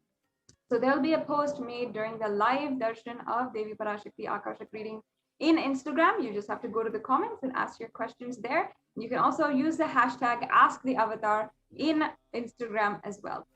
Now, if you are not very privy to social media, maybe you don't even have social media accounts, that's okay. You can go to kailasa.org and you can view the WhatsApp direct message to through WhatsApp to have Devi Parashakti read or answer your question and bless you during the live BHAVASAMADHI darshan. You can request your prayers, you can ask the questions you have, that you can ask for any boon that you want through the WhatsApp chat. And it is another way that Devi might see your question and be able to answer you during the BHAVASAMADHI darshan. Now, perhaps you don't have WhatsApp as well. In the website also, there is an option for the live chat, and you can chat just through the website and ask the questions that you might have and request the prayers to Devi Parashakti. Now we'll be moving on to the next segment in today's program, understanding Devi Parashakti's revelations on immunity. Now, Devi Parashakti has been continuously manifesting every single day, and not only answering our questions and answering our individual prayers, but as well guiding the whole humanity in a time where we are literally navigating in the dark about our future, about our life circumstances, about situations that we are facing, and literally trying to grasp our way as if we are a blind person trying to go about our daily life. So now let us enter into the next segment in today's program about understanding about how Devi Parashakti has revealed on the human immunity during the coronavirus pandemic. In this segment, we will be breaking down some of Devi Parashakti's Akashic readings, and part by part showing to each and every one of you how what Devi Parashakti had forewarned has manifested into reality and is the ultimate truth, and how we should follow Devi Parashakti's ultimate guidance now that we know for sure that her words are the truth. So yes, let us start with the presentation that we have on the Akashic reading given and revealed to the world by Devi Parashakti.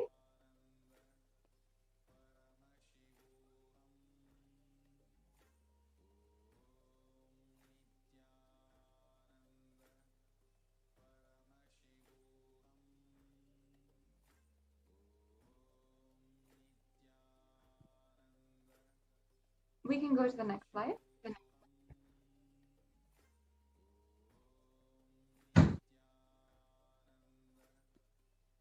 Yes. Moving on to the next slide. Yes. So I request the NTV volunteer if you can project this slide on the immunity.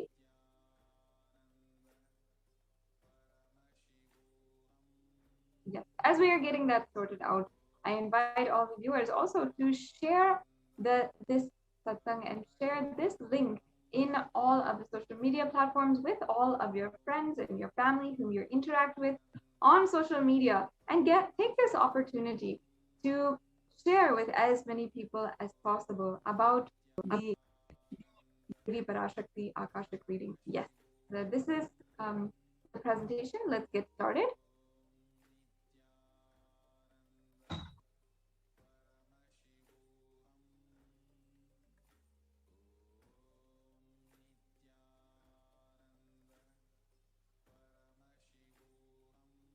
Yes, so we can go to the beginning of this presentation.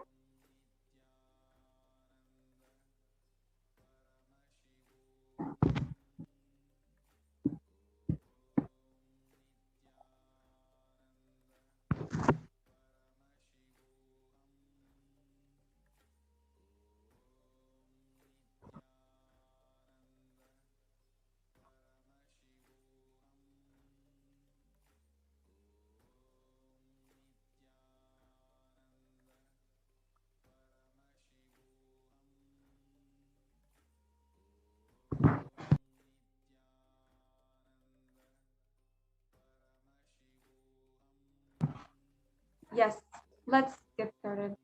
Now, Devi Parashakti has revealed Akashic readings on where we are in the world today, about how the world is ongoing in the world today, helping each and every one of us go from where we are currently, from the ground to the universe, to the ultimate, to achieve the ultimate experience. The next slide, please.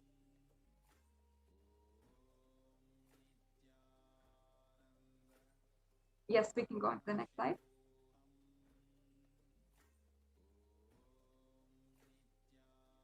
Next slide, please.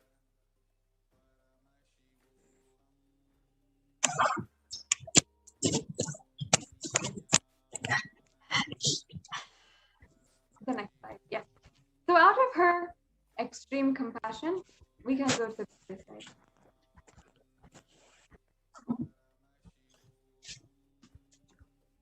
We can go to the previous slide.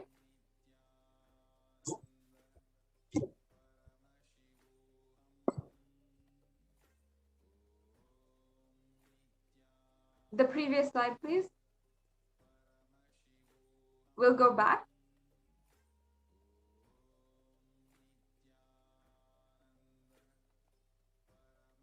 Yes, we'll start.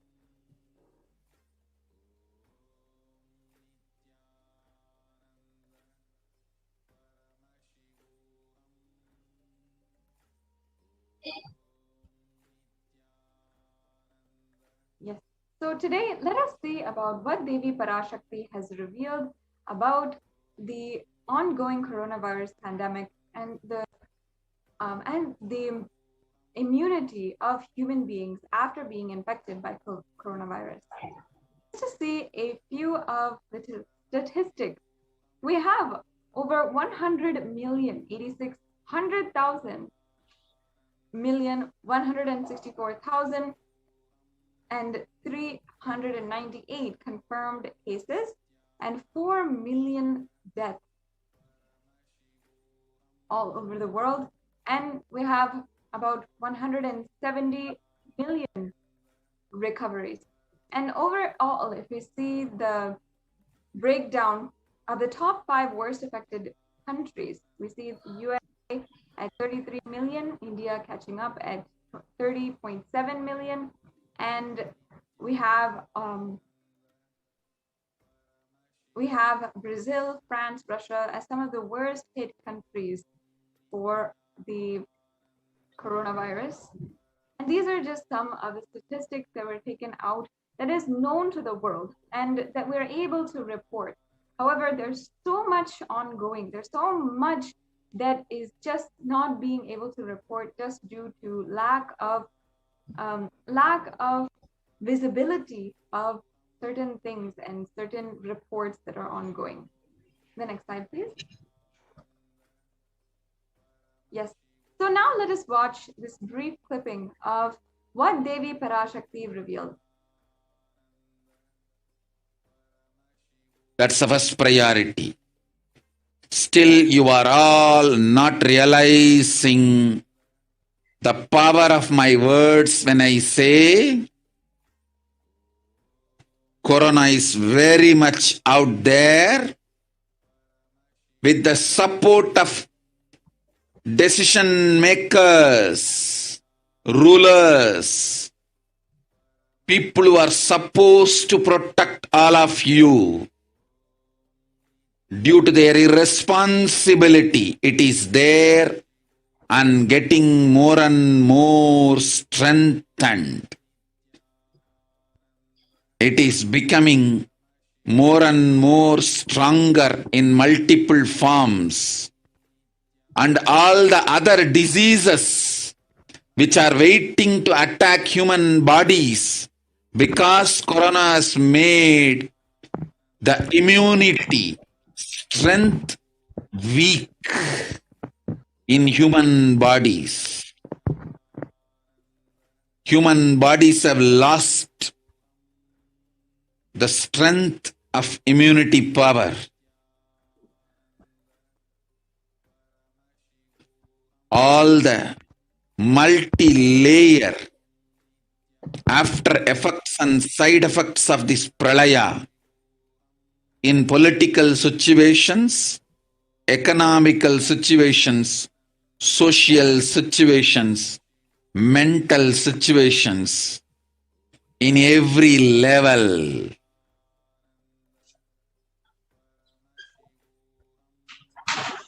Cannot be described.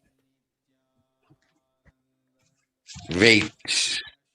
This year, focus on keeping yourself alive. Yes. So we will just reiterate Devi's revelations on the 18th of June, 2021. Still, you are not realizing the power of my words when I say Corona is very much out there. With the support of decision makers, rulers, people who are supposed to protect all of you, due to their irresponsibility, it is there and getting more and more strengthened. It is becoming more and more stronger in multiple forms, and all other diseases which are waiting to attack human bodies, because Corona has made the immunity strength weak in human bodies. Human bodies have lost the strength of immunity power. All the multi-layer after effects and side effects of this pralaya in political situations, economic situations, social situations, mental situations, in every level cannot be described. Wait, this year, focus on keeping yourself alive. So today we will look into some of these revelations and understand exactly how they are manifesting in our world today. The first revelation that we will look at is how Corona has made the immunity strength weak in human bodies.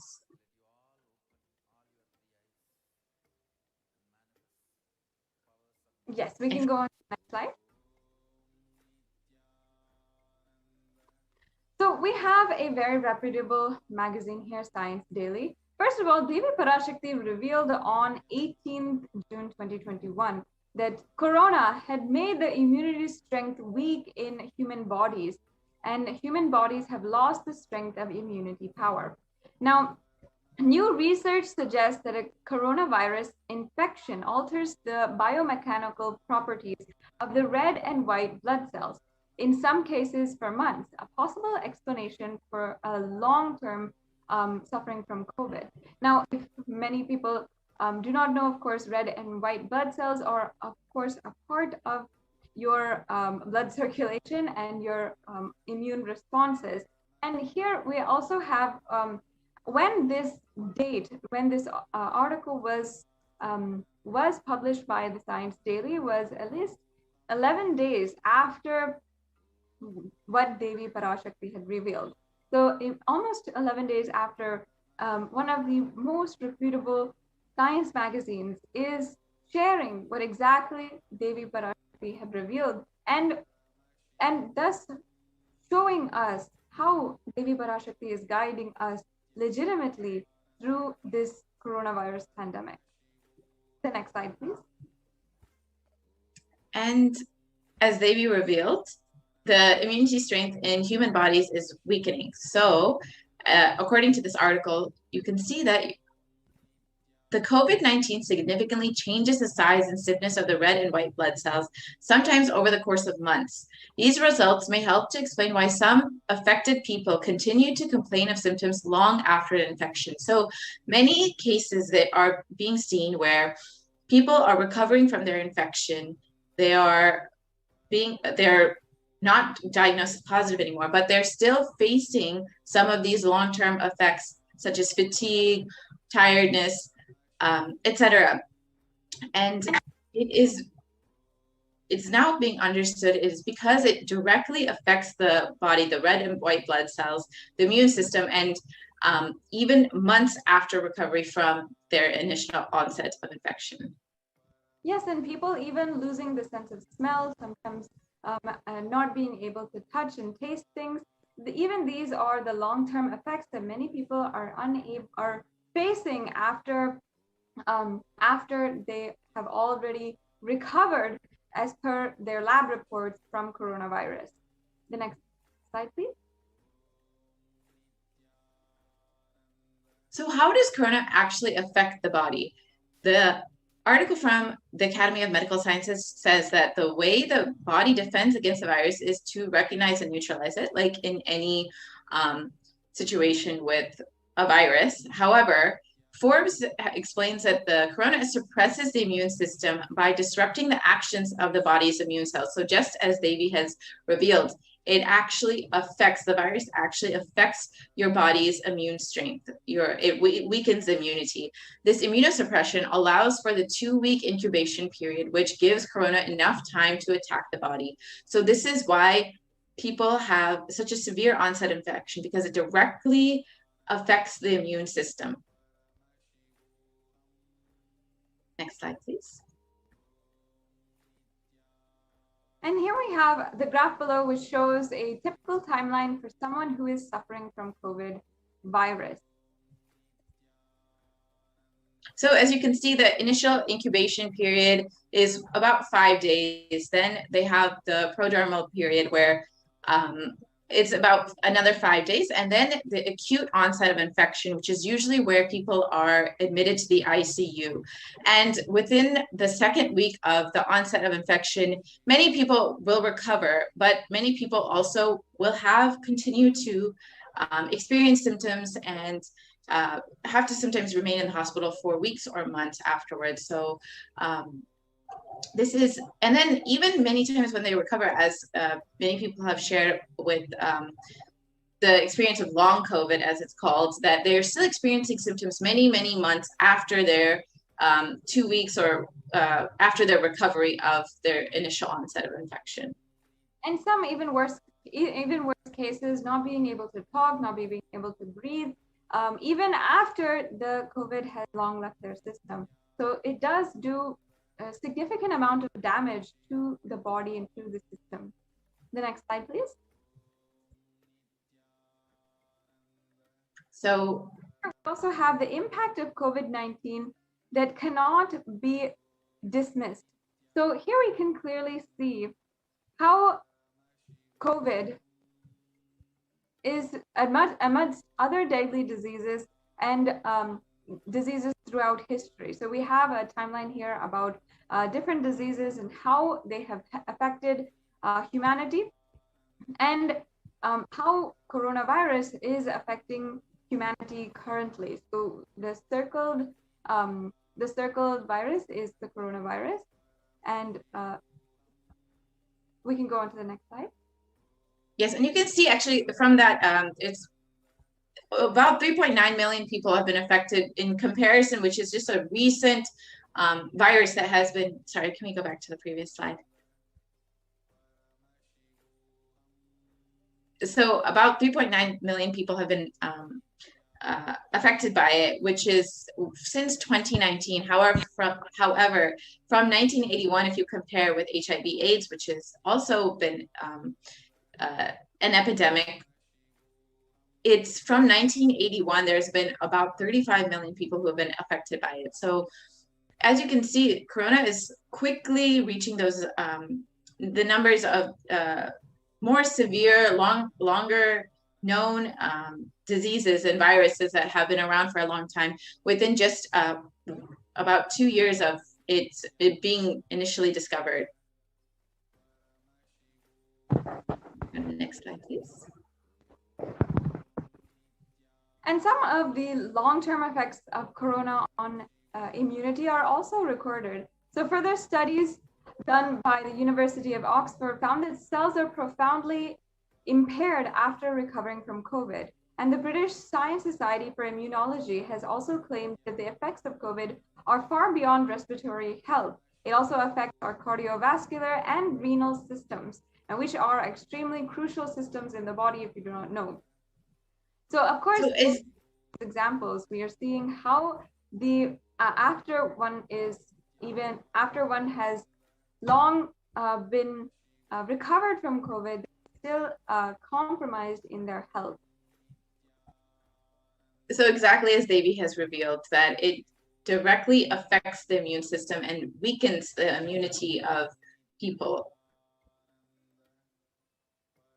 Now, having seen this and having understood this, we should also consider why we might be taking for granted Devi's words, or taking for granted words when she has continuously been saying, protect yourself and ensure that this year we focus on staying alive. When even the research is showing that we are suffering from long-term consequences and people are weaker, the immune system is weaker after you get COVID once.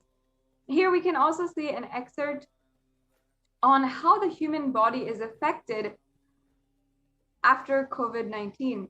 The name given to those suffering from COVID-like symptoms after the infection has passed and is called long COVID.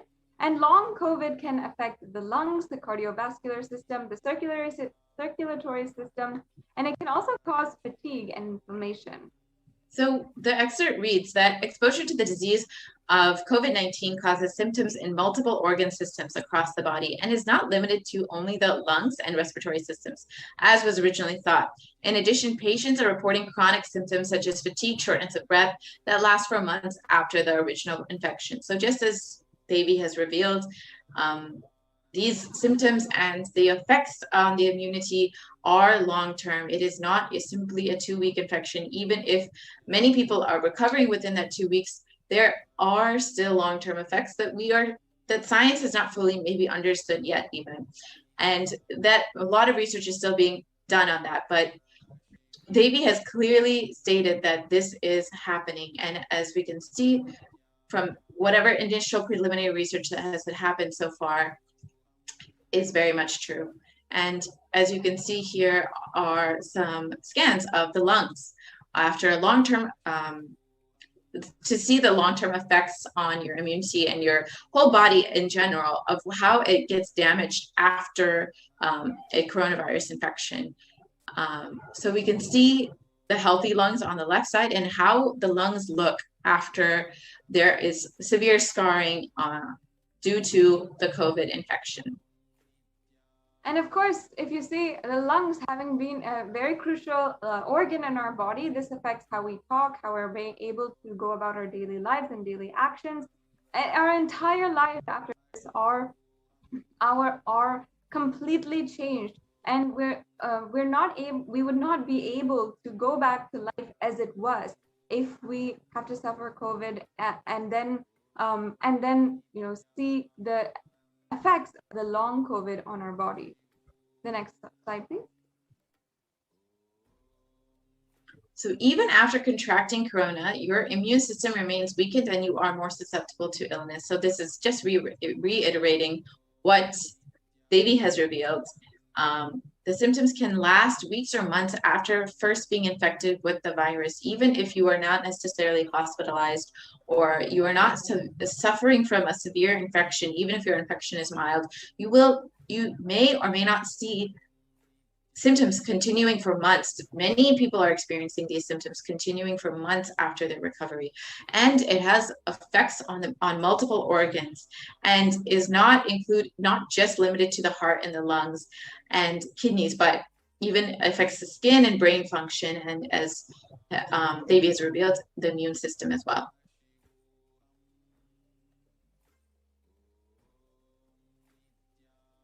And now let us understand the next revelation that Devi Parashakti made, how that has not manifested, but has literally shown in different ways in across different articles, and how we have seen this literally become reality in front of our eyes. Devi Parashakti revealed that all other diseases which are waiting to attack human bodies we will be susceptible to each and to all of those, even after having gotten COVID as well. So we can go on to the next slide. So as many of us have heard before, the black fungus, white fungus, and other fungal diseases have swept through India, affecting majorly recovered COVID patients. So people who have recovered from COVID, who have survived this severe COVID infections, are oftentimes being infected and nearly fatal infections of black fungus, with more than a 50% fatality rate has been reported for this black fungus and other fungal diseases, especially for COVID victims. So as can be seen, out of the 5,424 cases, about 4,566 patients have a history of COVID-19 infection. So it is specifically this black fungal disease is people who have been infected with COVID previously are mainly vulnerable to it. So even if many people who have recovered from COVID are still suffering, are more susceptible to this black fungal disease, and can have a very severe, nearly fatal infection if infected with black fungal disease. And this is exactly how Devi has revealed about the immune system weakening, being weakened due to coronavirus, and then the other diseases attacking the body because the immune system has been weakened.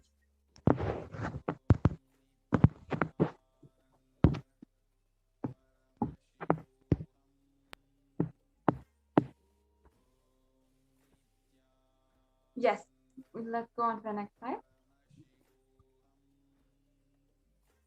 And also the black fungus, white fungus, and other fungal diseases have swept through India, and even after affecting the recovering and recovered COVID patients. As you can see here, many people who have recovered from COVID virus and are being treated for black fungus. The next slide, please. And then now we will understand the last revelation that Devi has made in this clip. It is becoming more and more stronger in multiple forms. So it, meaning the coronavirus, has mutated and is becoming stronger in different forms. And so we will explore what the research is saying about this specific topic, about different variants, and about how coronavirus is strengthening and affecting more and more people. Slide, please. So other variants of coronavirus have been recently discovered. As many people know, there have been the UK variant and the South African variant, and recently also the Delta variant coming out of India, which has been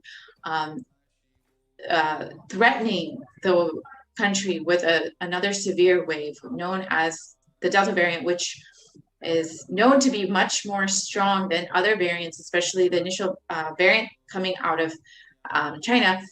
This variant is much, much stronger and can cause severe damage to the population of India.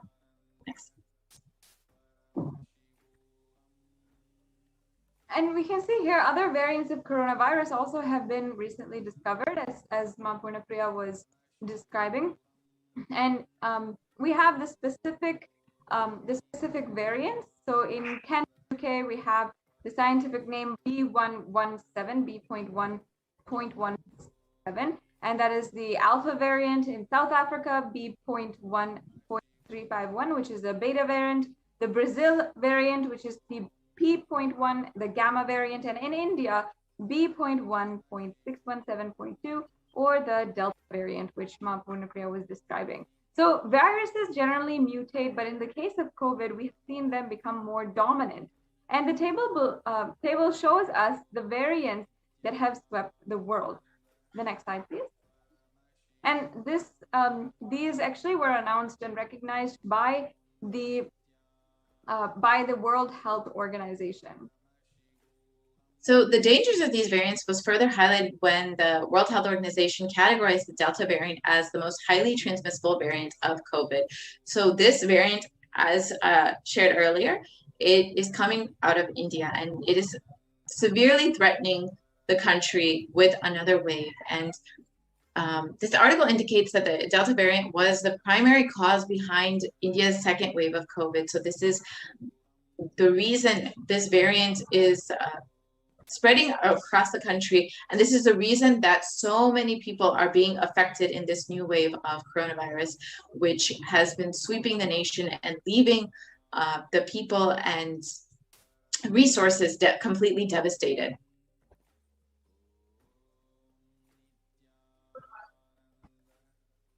So this small infographic of the 4 variants that are currently circulating, and we can also see how many countries have been affected by that particular variant. So going through, we have Alpha variant from the United Kingdom, which emerged in September 2020, and it was reported in 173 countries. The Beta variant, which is from South Africa, which was first come in May 2020, reported in 122 countries, and the Gamma variant, which was in 74 countries from November 2020, and it was from Brazil, and the Delta variant, which came out of India from October 2020, which is reported in 104 countries. So go ahead. Yes, other variants of corona have also been recently discovered. More than 4,500 sequences of the variant have been detected in about 60 countries. This is about, and studies suggest it is around 60% more transmittable than the Alpha variant, which is more contagious than the original strand that emerged in China. And secondary attack rates have been known to be between 51% to 67% higher than that of the Alpha variant. So we also have one more revelation from Devi Parashakti on the 14th of April, 2021, which is also about coronavirus. So we will just watch that.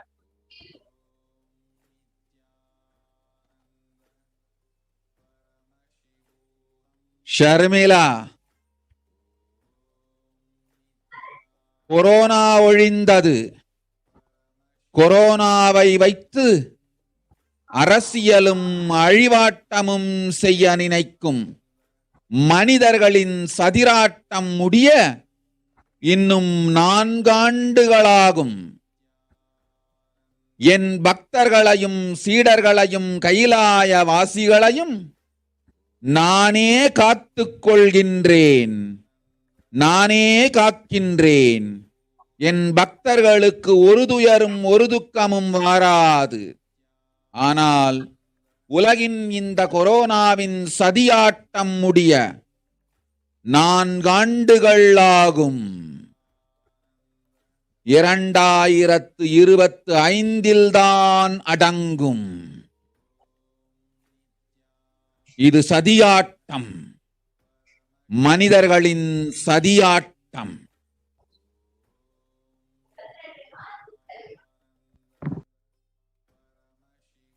So the translation of Devi's revelation is that Corona is destroyed, but it will take 4 years for the political conspiracies done by humans to end. I will protect my devotees, disciples, and Kailasa-vasis. No suffering will come from my devotees, but it will take 4 years for the conspiracy of Corona to end.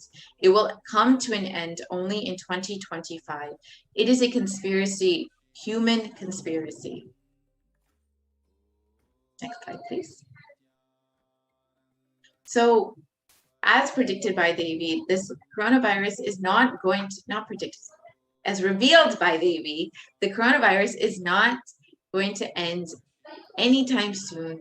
It will continue to affect the human population until 2025.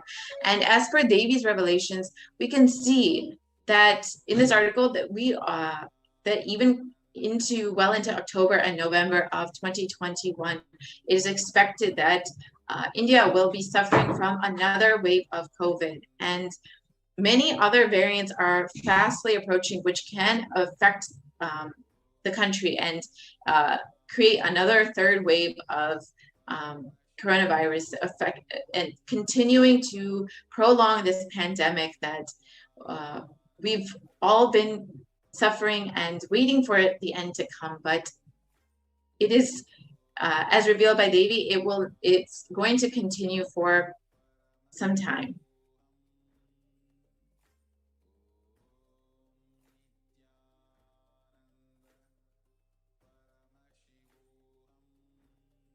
So with more waves of COVID coming up, what is the best way to protect ourselves?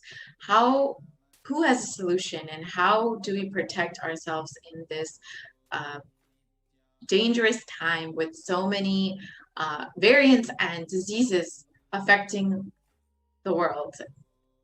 As revealed by Devi, Kailasa is the only place that is safe, and the Supreme Pontiff of Hinduism is the only hope for humanity. So if you are in India and want to protect yourself, if you want to have a safe place with multi-layer quarantine, you can sign up today to be living in one of the names, quarantining yourself in one of the Kailasas in India at kailasa.org/Kailasa Care. And this is the only way to protect yourself if you are living in India at this time, because as been shown by the research, there are many variants and diseases that will be affecting the body and weakening the immunity, making you susceptible to very severe infections and costing maybe much more than you can understand at this moment. So as Devi has revealed, keep yourself alive this year. That is the only priority. That is the only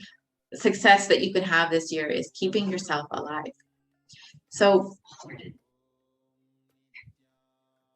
we'll be right back after a short break.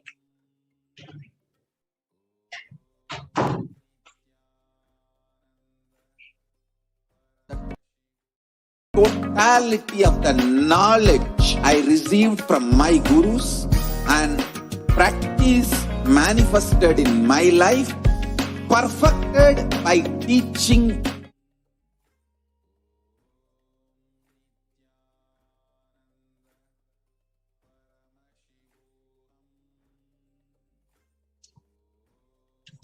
So welcome back, dear viewers.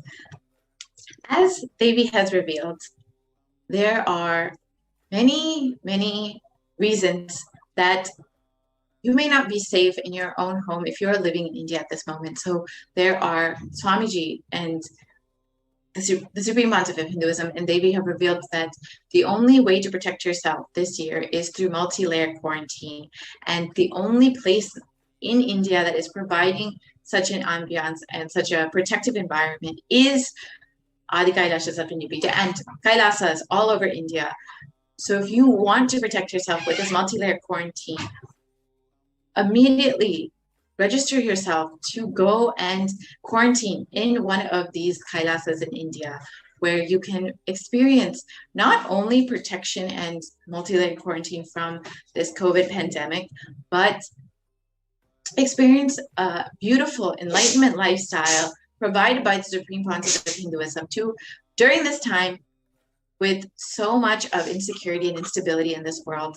You will have a completely different experience with living in Adi Kailash and the other Kailasas in India, where you can experience so many beautiful aspects of the enlightenment lifestyle, such as yoga, puja, experiencing the connection with deities, experiencing the family ecosystem environment that the Kailasas provide, to be able to walk freely in this pandemic time where most people are locked up in their homes. Many Kailasas have several acres of land. Adi Kailash specifically has over 50 acres of land where you will be able to roam freely. And so many people are being affected during this time. And only Swamiji, the Supreme Pontiff of Hinduism, is the only one providing solutions for these people, not only for the people who want to protect themselves in quarantine, but even for the souls who have lost their life to the coronavirus and any other devastation during this time period, during this pralaya. The Supreme Pontiff of Hinduism is directly liberating these souls. Every 2 weeks, every Amavasya and Purnima, every new moon and full moon, the Supreme Pontiff of Hinduism is directly liberating these souls through the Maheshwara Puja, where every being who has been affected by COVID, who has passed on from COVID, who has passed on from any other disease, any natural disasters that have been affecting the world, whether it's landslides or tsunamis or anything that has been affecting the world during this great pralaya, the Supreme Pontiff of Hinduism is directly attending to all of these beings, directly liberating them from their incompletions and giving them the opportunity for completion in their next birth and to be liberated from their karmas in this lifetime. And as we enter into the Maheshwara Puja today, I request all of you to consider how you also can experience this service that the Supreme Pontiff of Hinduism is providing to humanity through the Maheshwara Puja. If you are someone who is either wanting for yourself to be liberated after leaving the body, or are concerned for your family members who have left the body during this pralaya, or even before, your ancestors, your friends, your pets even, who have lost their lives either during this pralaya or even before, you can consider signing up for Maheshwara Puja. And you can visit kailasa.org and sign up for the Maheshwara Puja today, where the Supreme Pontiff of Hinduism will be directly accepting the pinda for liberating the souls, where the sannyasis, the brahmacharis and brahmacharinis and sannyasis of the Nithyananda order will be sitting for the Maheshwara Puja to help to liberate, for the Supreme Pontiff of Hinduism to liberate these souls and perform the Maheshwara Puja for all the souls suffering during this pralaya who are looking for liberation and completion. And as the Supreme Pontiff of Hinduism has said, he is not against death. There's nothing wrong with death, but do not die in a cheap way. During this time, this pralaya is not the time to die. Now is not the time to leave the body because of the collective negativity that has been consuming the humanity. If you leave the body now, it is will be not the right time to leave the body. But if your loved ones have left the body, the only solace for you is to be able to perform offer this Maheshwara Puja at the feet of the avatar who will directly liberate these souls. Now we will be entering into the introduction to the Maheshwara Puja after a short break. Thank you, Nithyananda.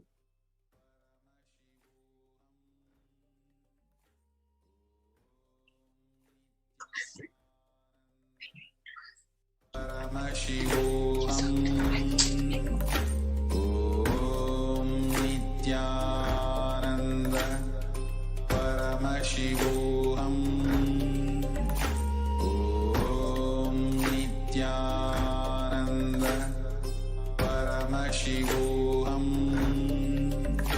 Om Nithyananda Paramashivoham. Nithyananda Paramashivoham. Om Nithyananda Paramashivoham. Om Nithyananda Paramashivoham. Om Nithyananda Paramashivoham. Om Nithyananda Paramashivoham. Om Nithyananda Paramashivoham. Om Nithyananda Paramashivoham. Nithyananda Paramashivoham. Om Nithyananda Paramashivoham. All cultures, time zones, backgrounds, genders, nationality, race, from every creed,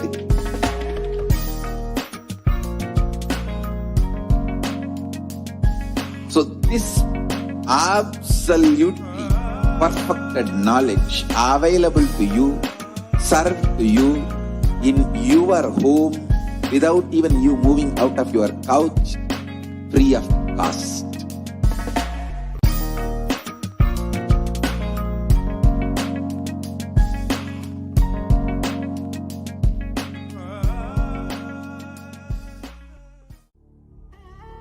What I mean by the word Kailasa, listen intensely.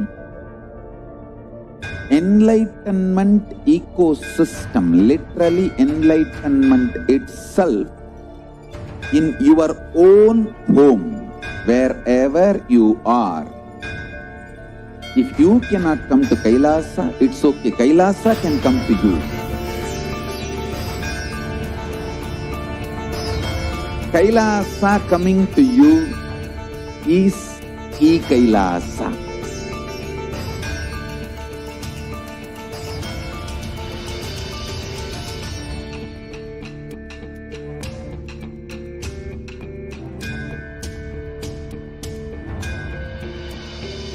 I will revive Hinduism.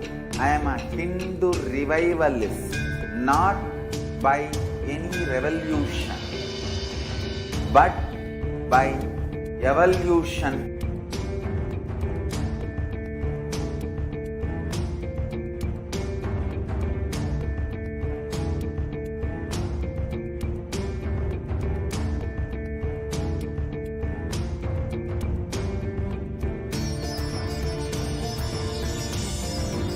And setting model community.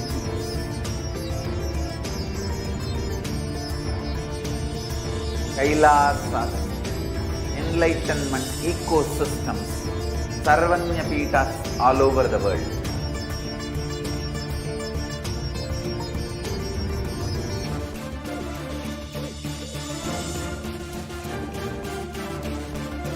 all powerful cognition, knowledge. Only when you live, power manifestation and possibilities manifestation happens.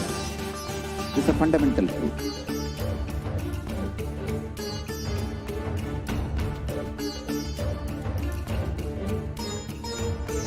Hinduism cannot live exclusively as one sampradaya. No. All sampradayas of Hinduism is an ecosystem.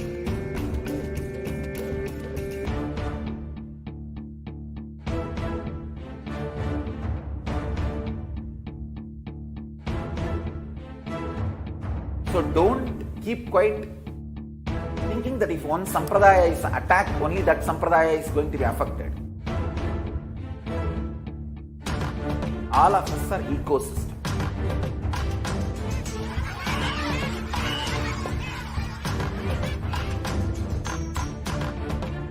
I invite Nithyananda Paramashivoham. Om Nithyananda. Nithyananda.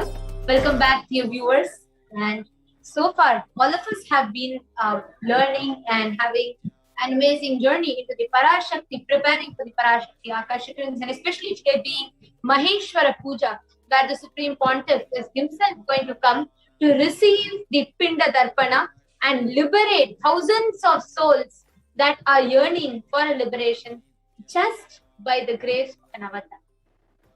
Now, in this segment, the segment that we are going to be having now is a very, very beautiful and a very important segment as well. Because learning about Parashakti, seeing how her revelations have manifested as reality, and learning about who is Devi Parashakti and the Shaktis that we can manifest, so many things. Ultimately, what is important is being able to connect to Devi Parashakti, the cosmic mother, and being able to relate with her. It's only through that we can receive the best of experience of the whole Akashic readings. In this segment, let's see how you can connect to Devi Parashakti and to manifest the best of what Devi is. Yes. So in this segment, we will be seeing offering as one of the most powerful ways to connect to Devi Parashakti. Because end of the day, whatever you are, only when you are expressing that in some form, you will experience, you will strengthen, deepen the connection more and more. The further slides, please.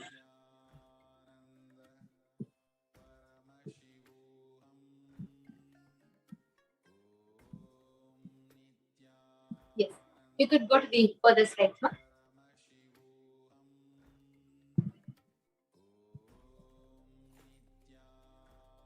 Yes. Now, what is the significance of offering? Offering is a giving of divine gift of pure love, devotion, and oneness, and it consists of two parts. There's one of giving and another of accepting. Only when the divine accepts what one offers, the offering becomes complete. That is why in Hinduism, it is not about what you offer, but about how you offer. That's why if you see, even offering of one bilva leaf out of devotion is given way more reverence than offering tons and tons of riches and wealth. Offering is not made out of fear nor out of greed. When an avatar lands, the offerings are purely a part of the grand Leela played out for the only purpose of enlightenment, where the person who offers experiences the highest space of gratitude and exhibits that gratitude through the offering to awaken himself in the more in the space of oneness. The further slides, please. The previous slide, ma. So here is a Dhyana mantra of Devi Manonmani, the Moolagama Dhyana mantra.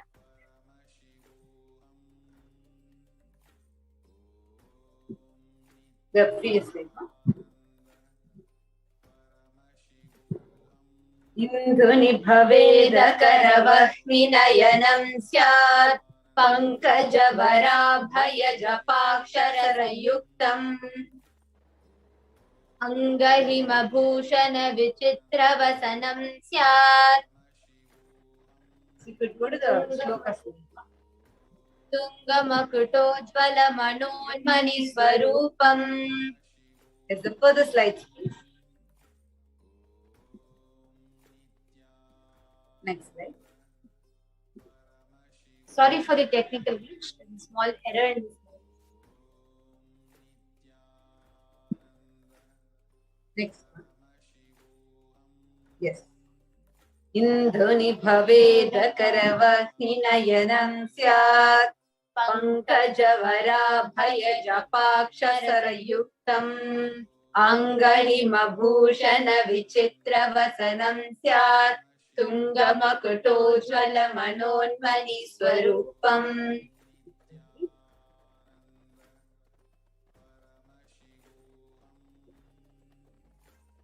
The translation is: moon-like face holding the Vedas on one hand, fire in the eyes with lotus flower blessing and blessing hand, one hand with the pamala, beautifully decorated with jeweled ornaments and wonderful clothes and shining big crown.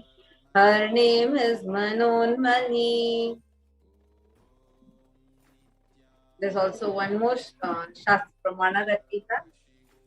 Dhyaye Devim Trinetran Shashini Bhavadanam Vedahastam Dadhanam Divyaira Bharan Savye Padmam Varadam Apare Chabhayam Chakshamalam Divyaira Bharanai Vichitra Vasanam.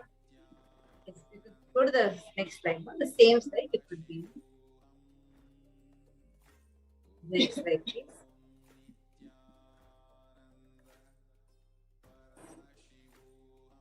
We really apologize for this technical glitch. So let's directly enter into the offerings that we have today. The first offering that we are having is the offering of e-hundi. Where any amount that you want to offer, you can offer at the lotus of Parashakti person.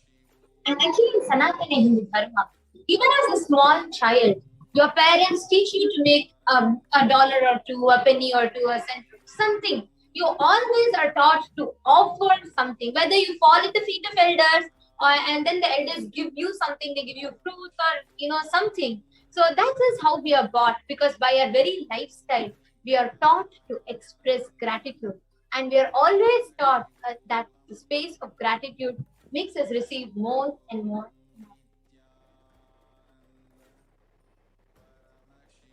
You could go to the further slide. So the offering of e-hundi is where, now that it is amidst this whole pandemic, wherever you are, you will be able to make an offering and reach out your gratitude, express your gratitude to the divine. The next slide.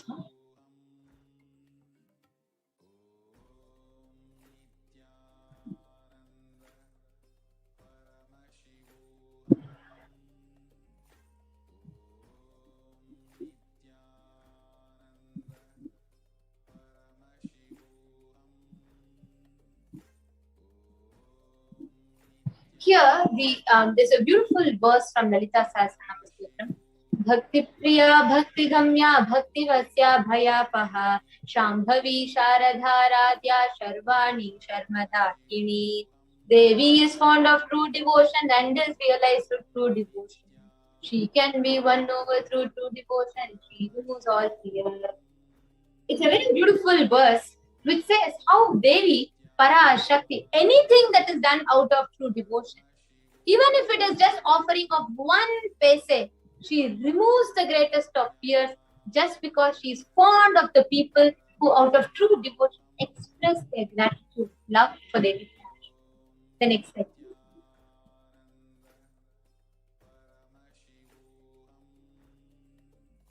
The next is the offering of Sankalpa chanting.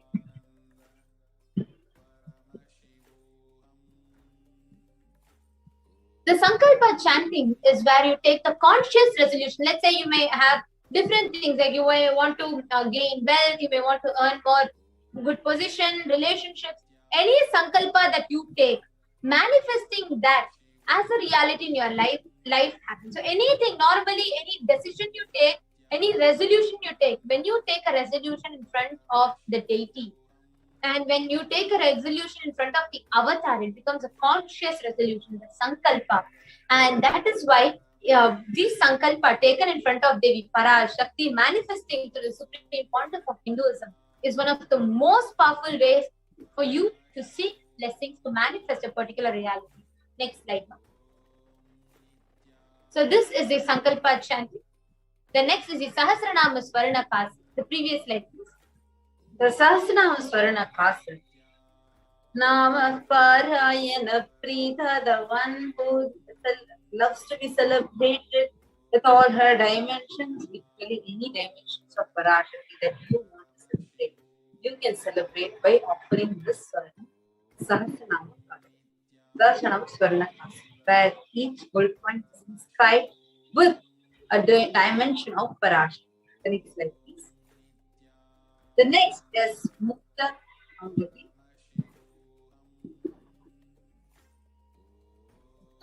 Muktaharalasakiritaruchiram purnetu vakra prabham Shinjannu purakinkini manitaram padma prabhavasuram Sarvabhishta bala pradan girisutam Mahirama sevitam Meenakshim pranatosmi santatamaham Karunyavaranidhim. I bow down to goddess Meenakshi, whose crown has garlands of pearls, and the face shining like a full moon, who wears the anklets that are studded with gemstones, and has small bells, who is shining like the splendor of a lotus, who grants all the wishes, the daughter of the mountain, who is worshipped by gods Vani and Rama. I remain forever bowing down to Devi. I remain ever bowing to goddess Meenakshi, the ocean of the finger ring with a pearl is actually a very, very beautiful offering where you can experience the vast ocean like compassion of Devi Parashakti and especially have breakthroughs in your business endeavors. So if you want to have this, you could offer the Mukta Angu. The next, so you could go to the further slides. The next slide. Swarana Padma Pushpa. The lotus, which is a very auspicious flower, along with the made of gold, especially gold.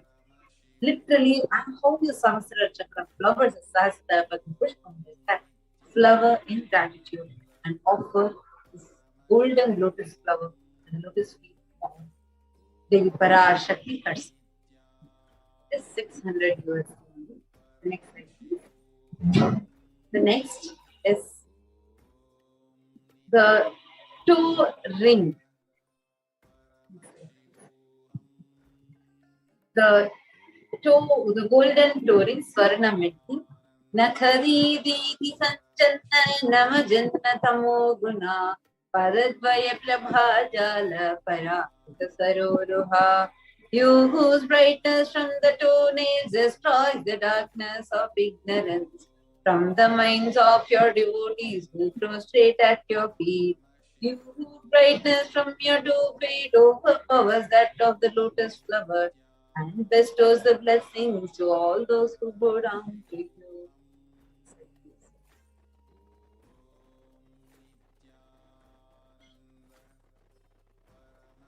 Actually, any problem with your relationships you have, you can make this offering.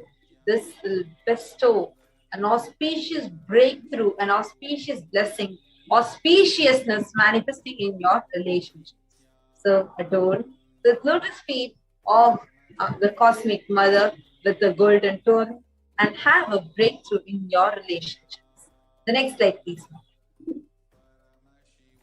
The next offering that we have is Swarna Mantika, Devi Parashakti, is described as Sudha Surabhivarshini, she who makes a nectar flow in all her nerves from the Sahasrara. The Mantika, this the hairline jewelry, is literally a representation of how when Sahasrara Chakra flowers, the nectar that is just poured into every nerve of ours. This is just a representation of offer this the gold in the as a gold Mantika, the Swarna Mantika to Devi Parashakti. The next slide, please. The next offering that we have here is, yes, you could go to the next slide. The offering of Pratyaksha Pada Puja. There's a beautiful line that Sri Adi Shankaracharya sings. It says, Shariram surupam tatava kalatram yasascharu chitram dhanam merutulyam manasche nalagnam guru rangri padme tatakim tatakim tatakim tatakim. He says you can have a good body, you can have a handsome form, you can have a beautiful wife, you can have ultimate wisdom, riches, name, fame, everything. And even wealth as much, as strong, as unshakable as Mount Meru. But if you do not have a guru to whom you can express your gratitude, of what use is all this? What use? What use? In Sanatana Hindu Dharma, guru is given utmost importance. And what in the relationship of a guru is given utmost importance is worshipping the Lord of the Guru. There's a very beautiful verse which says, Ananta samsara samudra para naukari kavyam guru bhakti kavyam. Means just by the only thing that will take you beyond the samsara sagara, like all the ocean of bondages, everything, suffering, just the guru paduka, just your guru bhakti and worshipping of the lotus feet of the guru. Pratyaksha pada puja is one of the most powerful way. Just sitting at the feet of the Guru, you can experience, offer your gratitude. The next slide.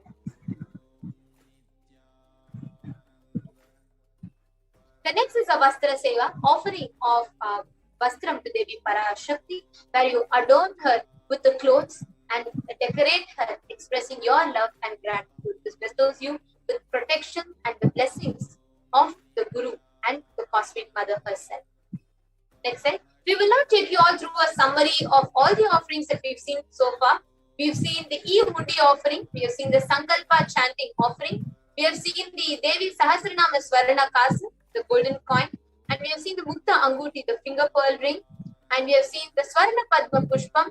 Then we have seen the Swarna Metti, the gold toe ring, the Swarna Mantika. And we've seen the Pratyaksha Pada Puja and Vastra Seva. So for each and every one of you who want to offer this, we will now take you all through the registration links and how you can make these offerings. So here tiny.cc/Devi-offerings is a link through which you can go ahead and instantly register and make an offering. You can go to the next slide, ma'am.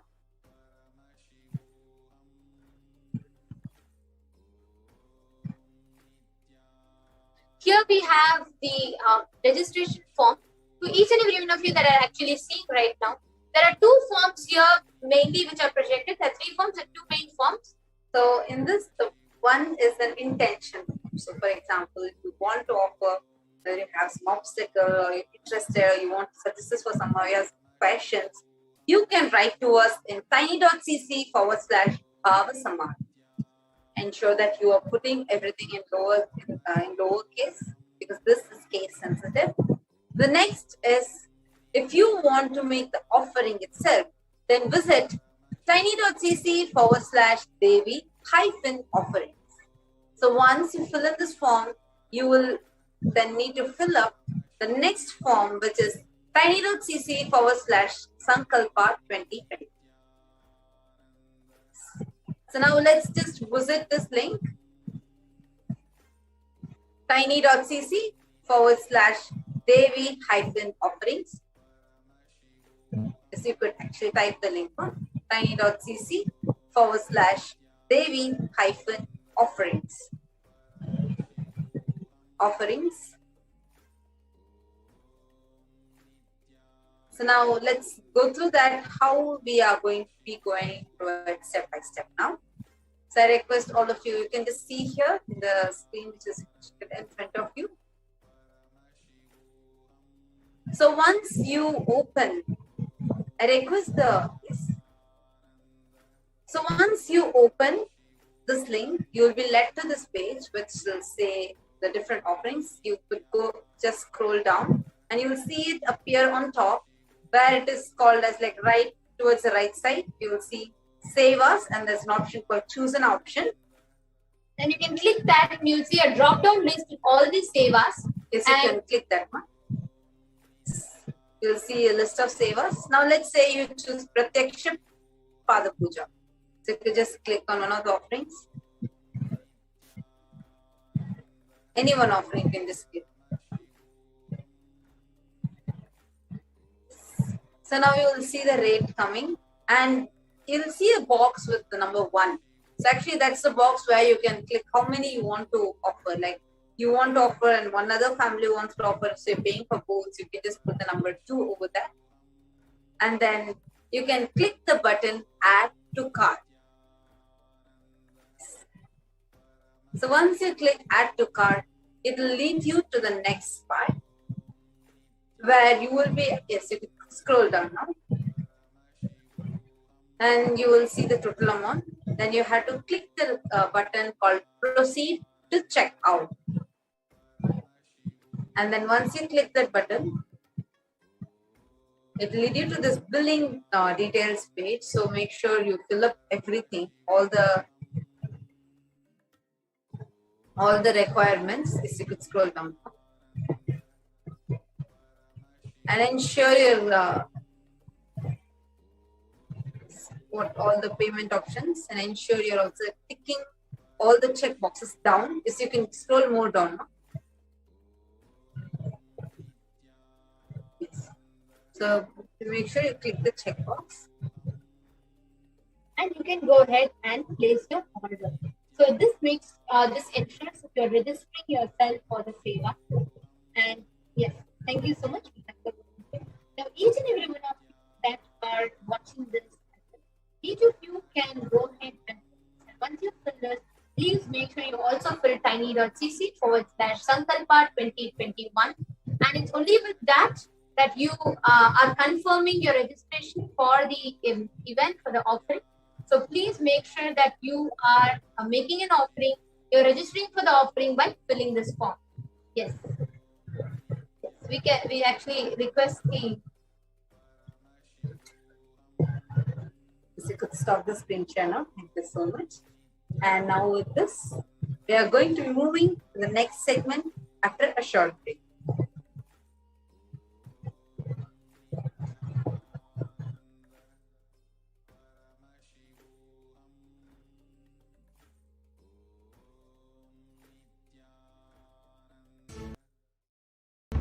And enjoy Hinduism by the principle of Dharmo Rakshati Rakshitaha. When you protect Dharma, Dharma protects you. We will make the whole planet flourish spiritually. The spiritual prosperity will happen to the whole planet. We all have to coexist together.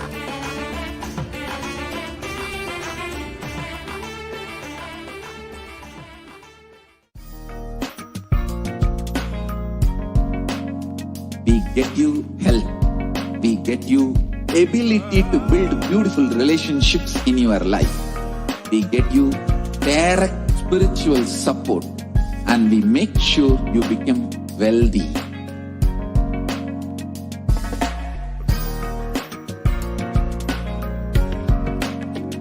We won't stop giving you just good life. We will literally not stop till you live enlightened life. Manifesting the state of Paramashiva, space of Paramashiva, powers of Paramashiva, being of Paramashiva.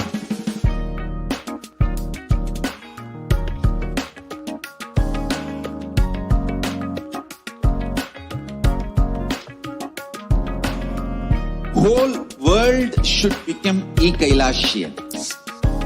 I want the whole world to know Hindus have something great to contribute to the world.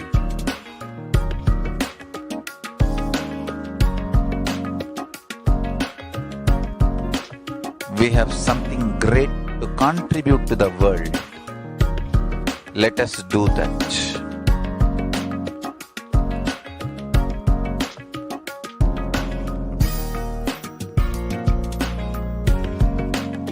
Kailasa is proper customized spiritual service helping you to identify your root patterns of suffering. We have perfected the science of helping every individual from every cultural, religious, nationality background.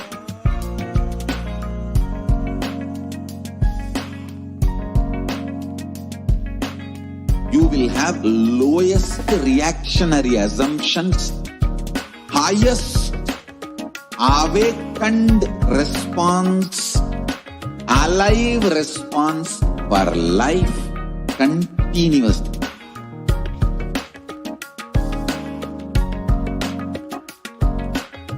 Kailasa is enlightenment ecosystem, literally enlightenment itself in your own home, wherever you are. Proper customized spiritual service helping you to complete with your life negativity, withdrawal from life, self-hatred, self-denial, self-doubt, so much of tiredness, laziness. We can support you aligning your diet, your attitude, your aptitude, your understanding about life. We can help you with everything.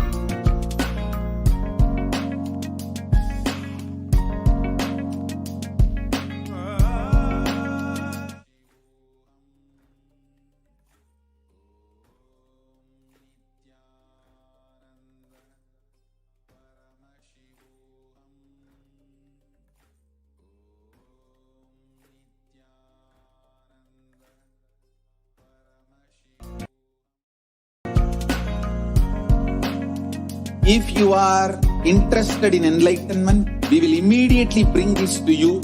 If you are not interested, we will explain the whole science, inspire you and make you interested in enlightenment time. We need to cater this enlightenment science to the whole world wherever they are, because enlightenment is the birthright of all human beings. Kailasa is responsible to provide that to all human beings.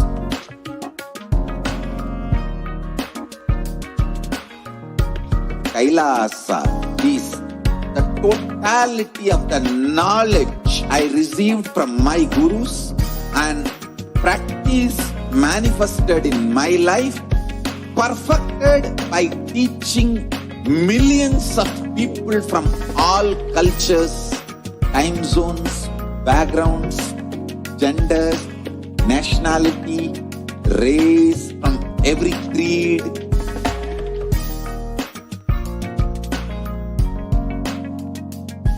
So this absolutely perfected knowledge available to you, served to you in your home, without even you moving out of your couch, free of cost.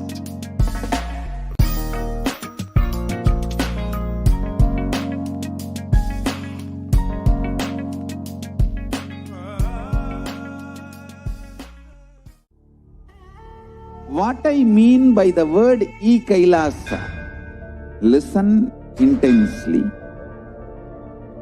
Enlightenment ecosystem, literally enlightenment itself in your own home, wherever you are.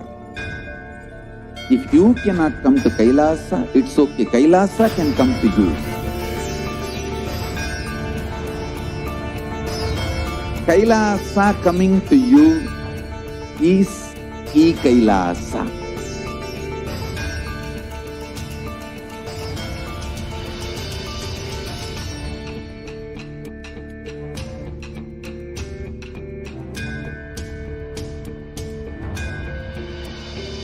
I will revive Hinduism.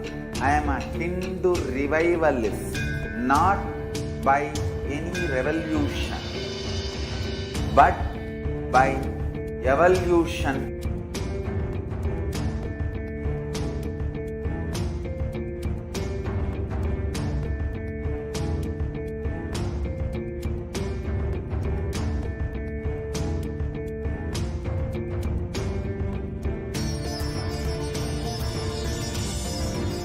And setting model community.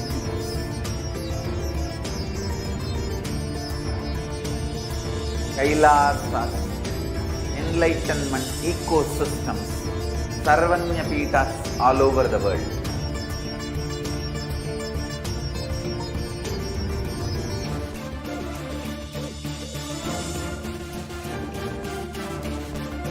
All powerful cognition, knowledge, only when you live power manifestation and possibilities manifestation happens. It's a fundamental truth.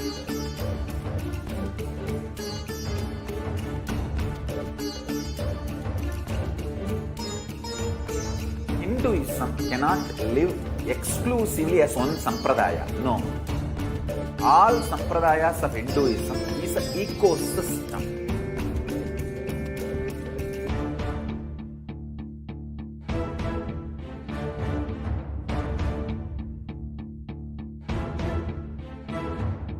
So don't keep quiet thinking that if one sampradaya is attacked, only that sampradaya is going to be affected. All of us are ecosystem.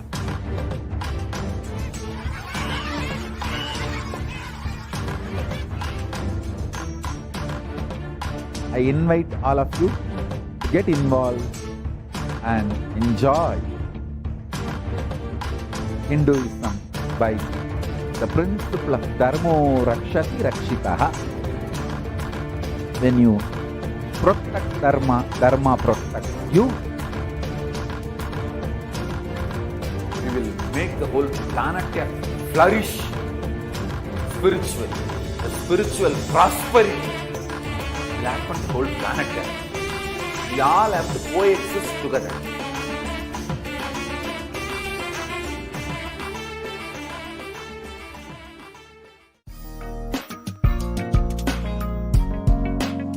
We get you health.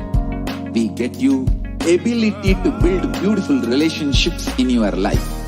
We get you direct spiritual support, and we make sure you become wealthy.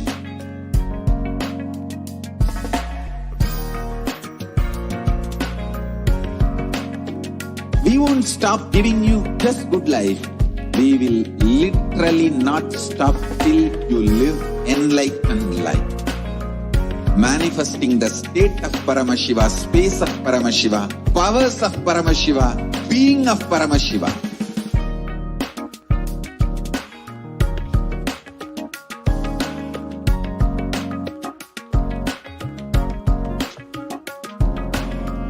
Whole world should become Kailasians. I want the whole world to know Hindus have something great to contribute to the world.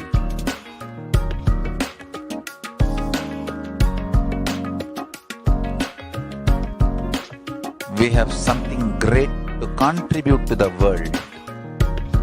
Let us do that.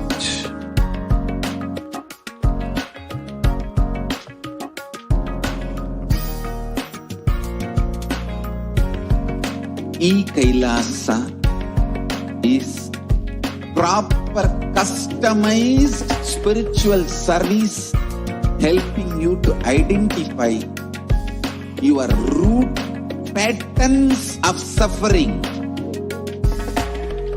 We have perfected the science of helping every individual from every cultural, religious, nationality background.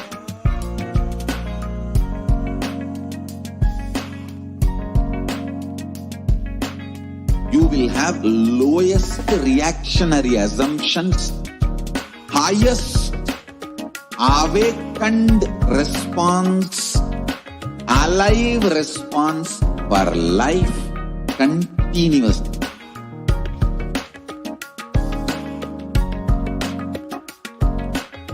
Kailasa is enlightenment ecosystem, literally enlightenment itself in your own home, wherever you are. Proper customized spiritual service helping you to complete with your life negativity. Withdrawal from life, self-hatred, self-denial, self-doubt, so much of tiredness, laziness, we can support you, aligning your diet, your attitude, your aptitude, your understanding about life. We can help you with everything.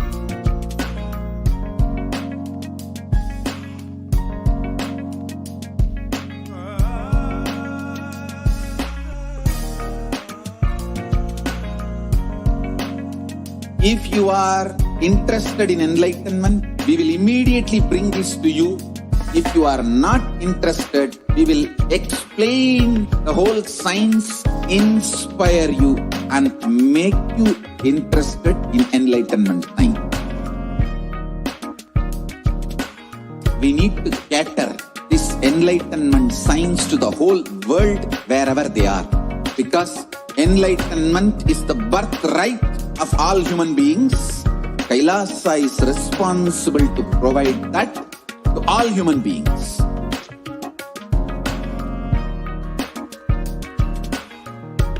Kailasa is the totality of the knowledge I received from my gurus and practice manifested in my life, perfected by teaching millions of people from all cultures, time zones, backgrounds, genders, nationality, race, from every creed.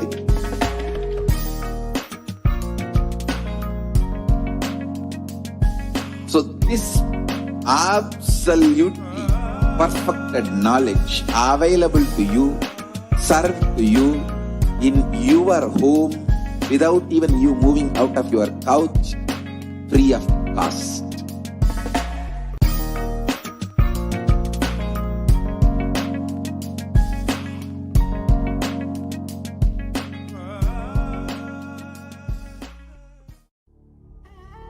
What I mean by the word Kailasa, listen intensely. Enlightenment ecosystem, literally enlightenment itself in your own home, wherever you are. If you cannot come to Kailasa, it's okay. Kailasa can come to you. Kailasa coming to you is Kailasa.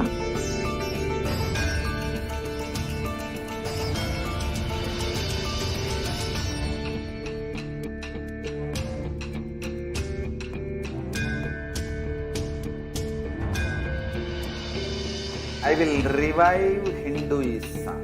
I am a Hindu revivalist, not by any revolution, but by evolution.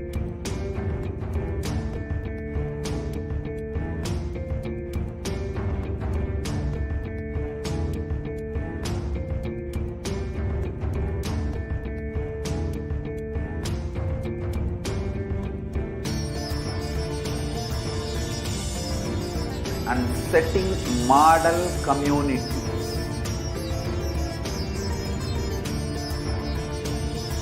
Kailasa, enlightenment ecosystems, Sarvanya Peethas all over the world.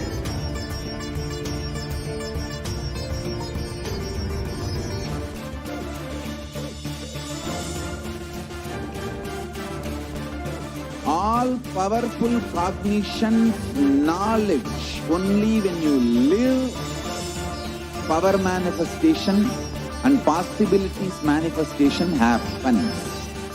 It's a fundamental truth.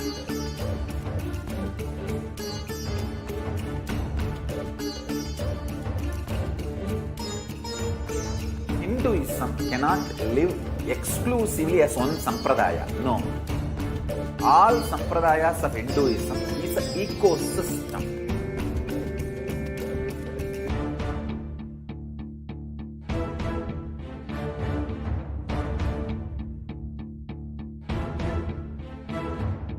So don't keep quiet thinking that if one sampradaya is attacked, only that sampradaya is going to be affected. All of us are ecosystem.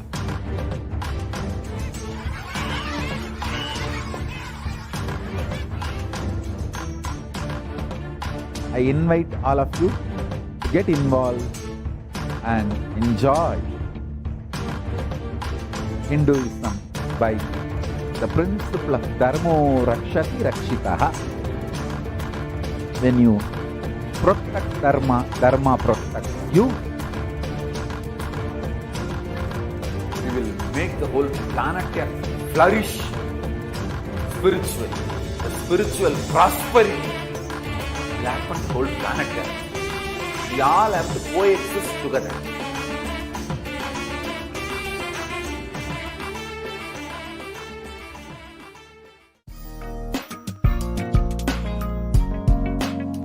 We get you health. We get you ability to build beautiful relationships in your life. We get you direct spiritual support, and we make sure you become wealthy.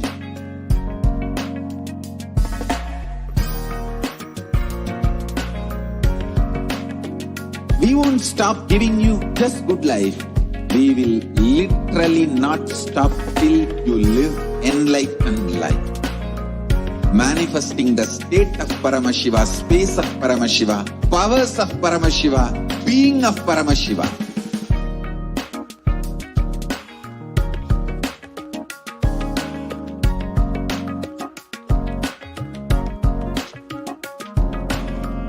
Whole world should become Kailasians.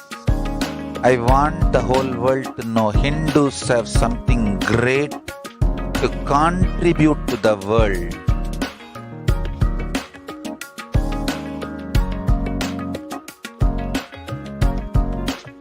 We have something great to contribute to the world. Let us do that.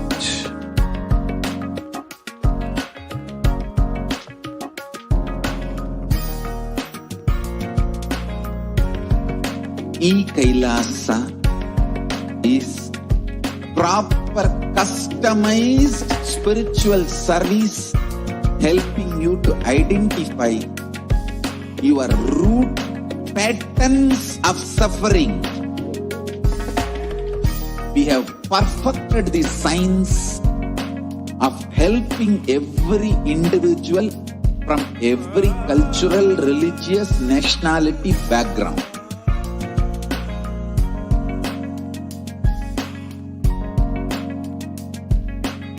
You will have lowest reactionary assumptions, highest awakened response, alive response for life continuously.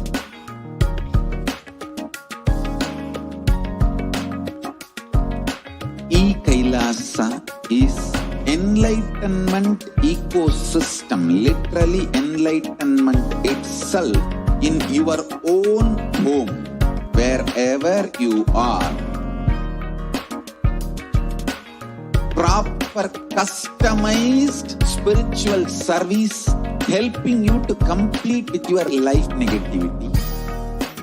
Withdrawal from life, self-hatred, self-denial, self-doubt, so much of tiredness, laziness, we can support you aligning your diet, your attitude, your aptitude, your understanding about life. We can help you with everything.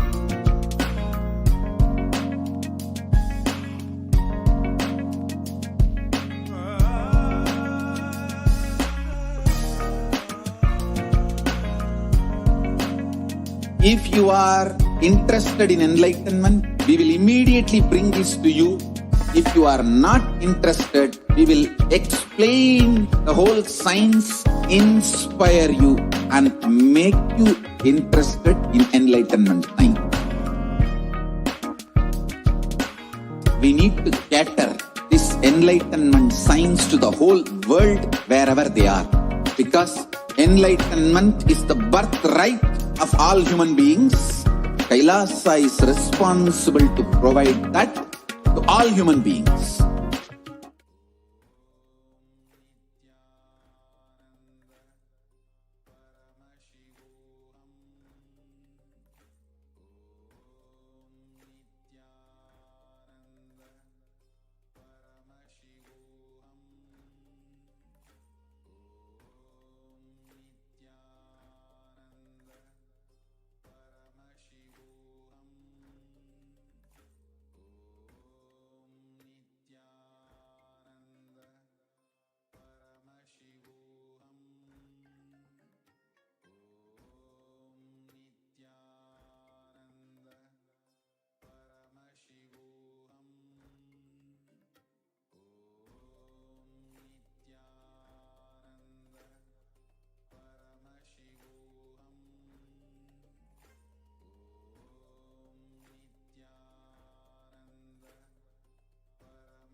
Nithyanandam.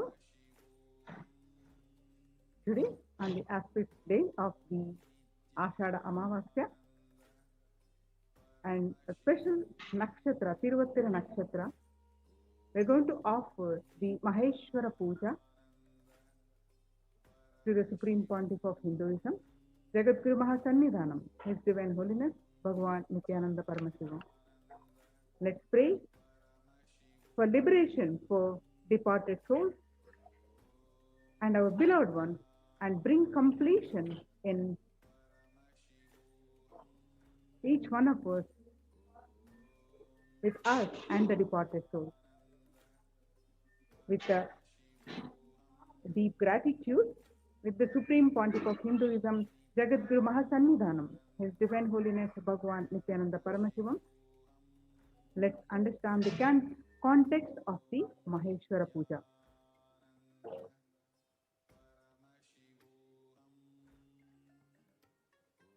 Nithyanandam Paramasugadam Kevalam Jnanamurtim Dvandvatitam Gagana Sadrusham Tattvamashyadilaksham Ekam Nityam Vimalamachalam Sarvadi Sakshibhutam Bhavatitam Triguna Rahitam Sadgurum Tam Namami. Nithyanandam.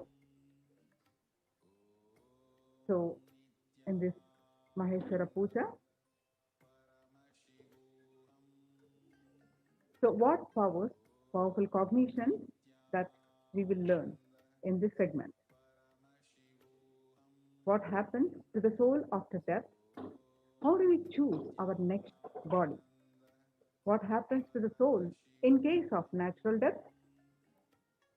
If the soul has a sudden accident, or if the soul committed suicide. If someone commits suicide, Does it affect the next generation? How does Maheshwara Puja help in the journey of a departed soul? So, what is Maheshwara Puja? Maheshwara Puja is offering to the ancient sacred ritual, the oldest ritual in the Vedic tradition. This is offering of food to the Supreme Pontiff of Hinduism, Jagadguru Mahasannidhanam, His Divine Holiness Bhagwan Nithyananda Paramashivam, along with all his monastic disciples. Offering food to the Supreme Pontiff of Hinduism is equal to feeding millions of hungry people. This is offered to liberate the departed souls and let them rest in peace, and giving the greatest gift on the planet Earth, that is giving the enlightenment itself to their souls. Regardless of the number of births the soul would have taken, regardless of the soul, while embodied, having been initiated by the master or not, in his lifetime, the master can intervene and make his presence available in the departed soul's life and lead it to enlightenment.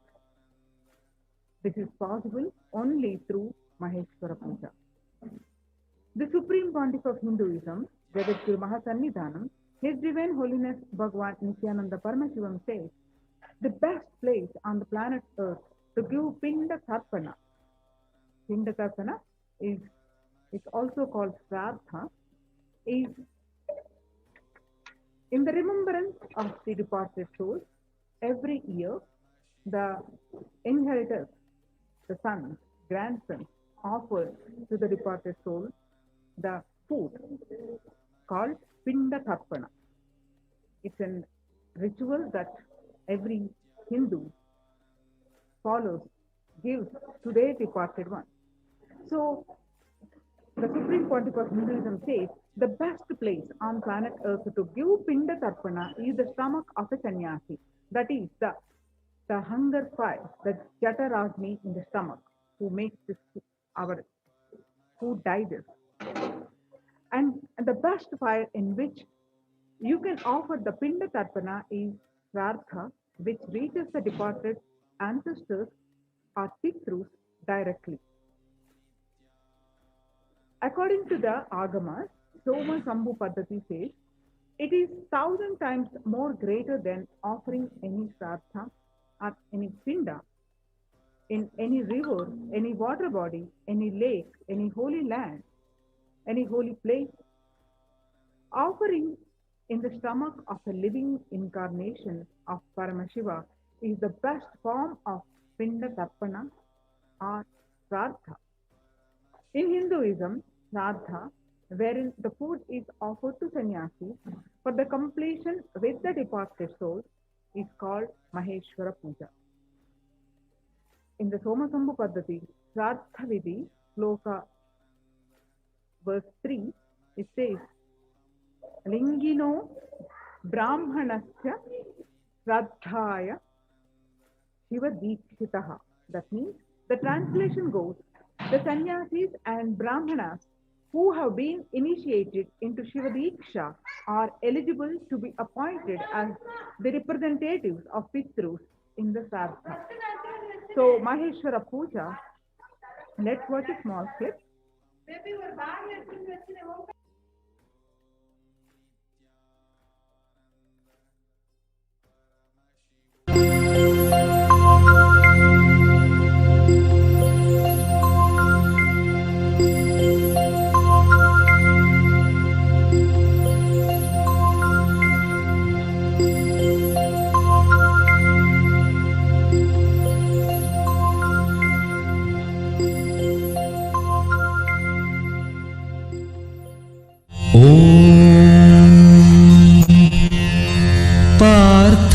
प्रतिबोधितां भगवता नारायणेन स्वयं व्यासेन ग्रथितां पुराणमुनिना मध्ये महाभारतम् अद्वैतामृतवर्षिणीं भगवतीम् अष्टादशाध्यायिनी अम्ब त्वामनुसन्दधामि भगवद्गीते भवद्वेषिणी। अथ पुरुषोत्तमयोगो नाम पञ्चदशोऽध्यायः। श्रीभगवानुवाच ऊर्ध्वमूलमधः शाखम् अश्वत्थं प्राहुरव्ययम् छन्दांसि यस्य पर्णानि यस्तं वेद स वेदवित्। अधश्चोर्ध्वं प्रसृतास्तस्य शाखा गुणप्रवृद्धा विषयप्रवालाः। अधश्च मूलान्यनुसन्ततानि कर्मानुबन्धीनि मनुष्यलोके न रूपमस्येह तथोपलभ्यते नान्तो न चादिर्न च सम्प्रतिष्ठा।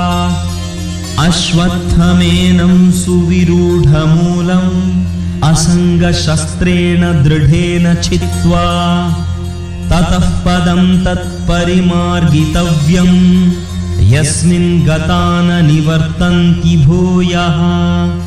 तमेव चाद्यं पुरुषं प्रपद्ये यतः प्रवृत्तिः प्रसृता पुराणी।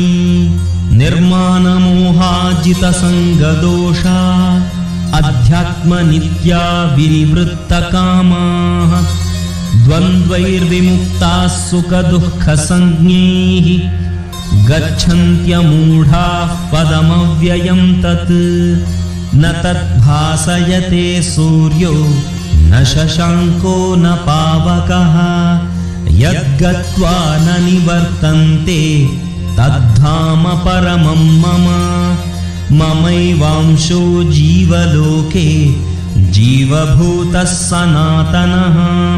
मनः षट्ठानीन्द्रियाणि प्रकृतिस्थानि कर्षति।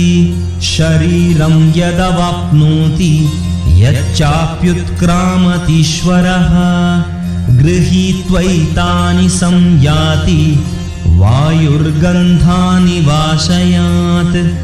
क्षोत्रं चक्षुस्पर्शनं च रसनं घ्राणमेव च अधिष्ठाय मनश्चायं विषयानुपसेवते।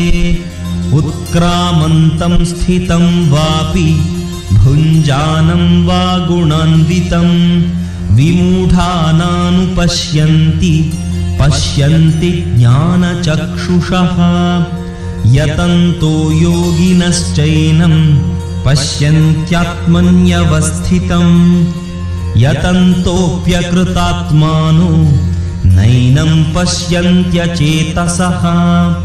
यदादित्यगतं तेजो जगद्भासयतेऽखिलं यच्चन्द्रमसि यच्चाग्नौ तत्तेजो विद्धि मामकम्। गामाविश्य च भूतानि धारयाम्यहमोजसा पुष्णामि चौषधीः सर्वाः सोमो भूत्वा रसात्मकः। अहं वैश्वानरो भूत्वा प्राणिनां देहमाश्रितः प्राणापानसमायुक्तः पचाम्यन्नं चतुर्विधम्।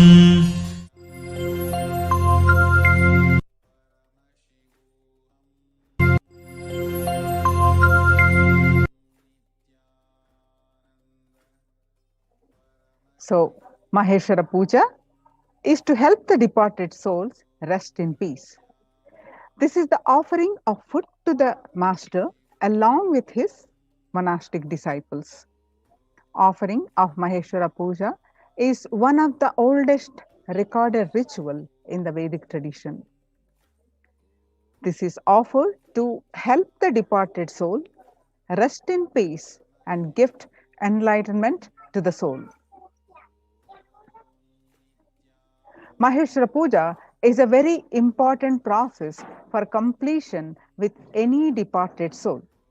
In Maheshwara Puja, the Supreme Pontiff of Hinduism and all his sannyasis become an empty space, the bridge for the Sraddha, Pinda, the offerings, the oblations to reach the Pitrus, your loved ones, the elders, or any departed soul. According to the tradition, there are three places: Brahma Kapala in Badri, Kala Bhairava's body in Varanasi, and Vishnu's Paduka in Gaya. In any one of them, you can offer the pinda, that is cooked ball, rice balls. When you offer any of these places, it is, according to the scriptures, it will reach the elders. It will reach the ancestors. And Avatar's body is said to be all three at the same time: the Brahma Kapalas, Kala Bhairava's body, and Vishnu's feet. So, an incarnation is the space of eternal completion. Physically, mentally, spiritually, he is in the space of eternal completion. So, when the Supreme Pontiff of Hinduism accepts or receives the Maheshwara Puja given by you, for those moments, he is the direct representative of the departed souls. He is completing the incompletions you have with the departed souls and the incompletions they have with you.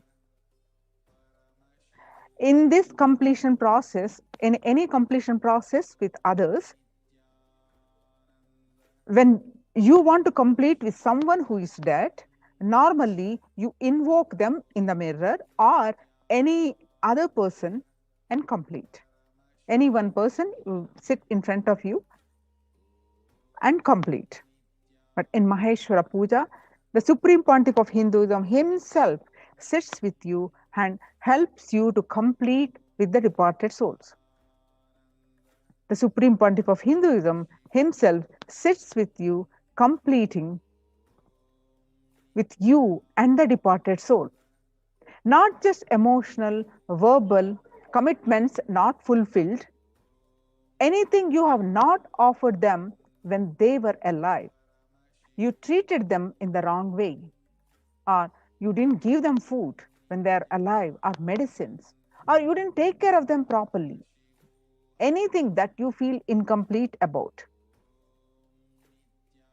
Each human being has a duty to complete with his Pitrus, the ancestors, elders, his family deity, family guru, parents who were alive, nature which is around you, and your Satguru. All of you are expected to complete with all of them. So if somebody has left the body in this group, any one of this group, and you have some incompletions with them, for example, you did not give them food properly, but you took over their property after they died, or you did not take care of them when they were alive, but you have inherited a huge wealth after they left. So if these or any of the incompletions are there with you, the Supreme Pontiff of Hinduism himself sits and liberates you from these incompletions by accepting the offering in the form of food. So actually, since the soul has left already, the food does not reach that soul, but the soul will be liberated from the incompletion it carries with you. So food itself does not reach, but the completion reaches the soul. So you will be relieved from the incompletion you carry with them and become complete, and that being, that departed soul, will be relieved of the incompletions it carries because of your incompletions. So it is like the departed soul would have already taken the next birth. Suddenly, for no reason, he feels relieved from his karmas and he starts progressing in his journey. Wherever he needs to progress, he will feel the sudden shift. So it is like completing the completions at both ends. It is the blessing of an incarnation when he sits and accepts the Maheshwara Puja. It is like when you sit and do Shraddha and Pinda Tarpana on your own, the responsibility is with you. When the Supreme Pontiff of Hinduism sits and receives the Maheshwara Puja, the responsibility of completing you and completing that being, the departed soul, is the Supreme Pontiff of Hinduism. Maheshwara Puja is a method to complete with you and the soul who is departed from your life. Once you offer the Maheshwara Puja, after that, you may not need to do Shraddha. Once that every year that we offer on the remembrance of the Maheshwara departed soul. Once the Maheshwara Puja is done, eternally the completion happens. After that, you may not need to do the Shraddha. Shraddha is more like you sitting and doing completion with your efforts. Maheshwara Puja is the Supreme Pontiff of Hinduism making the completion process happen at the both ends. Can Maheshwara Puja help the soul which has committed suicide? As you may be aware that suicide is the worst form of death. Once a soul commits suicide, it has to stay in a terrorized launch till the natural death period. Offering Maheshwara Puja to a soul which has committed suicide will help relax the soul. The only thing you can do to help that soul is Maheshwara Puja. If you have any close family or friends who have committed suicide, Maheshwara Puja will be the great help the soul in its journey. If you feel you need to complete with any departed soul, do not miss offering Maheshwara Puja. You can see some of the pictures of the Supreme Pontiff of Hinduism and all his monastic disciples sitting and offering the Maheshwara Puja.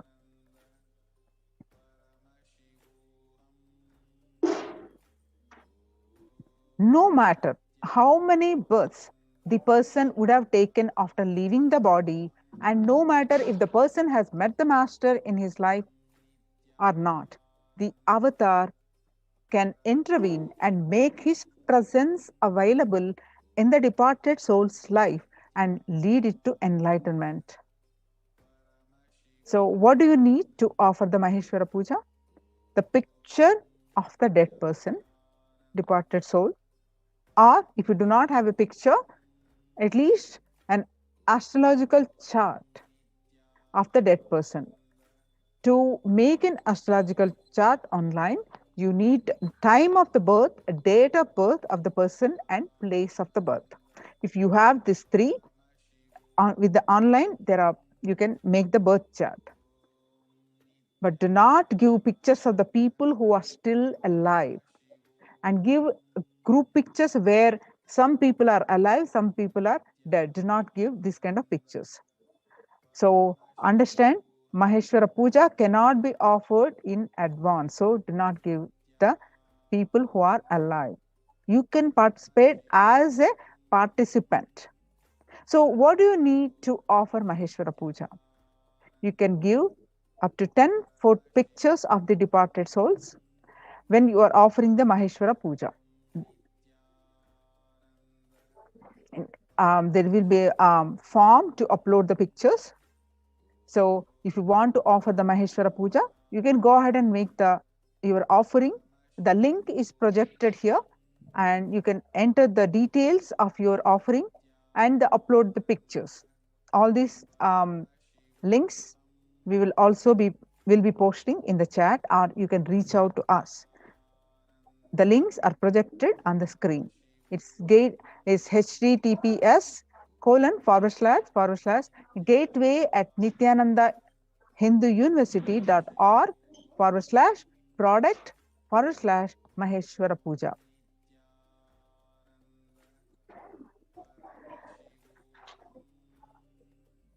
Now let's watch Cosmic Truths About Death. What leaves the body after death? What happens after natural death versus accident versus suicide? Let's understand, how does Maheshwara Puja help a departed soul? Does suicide in family affect next generations? Let's watch Swamiji's answers.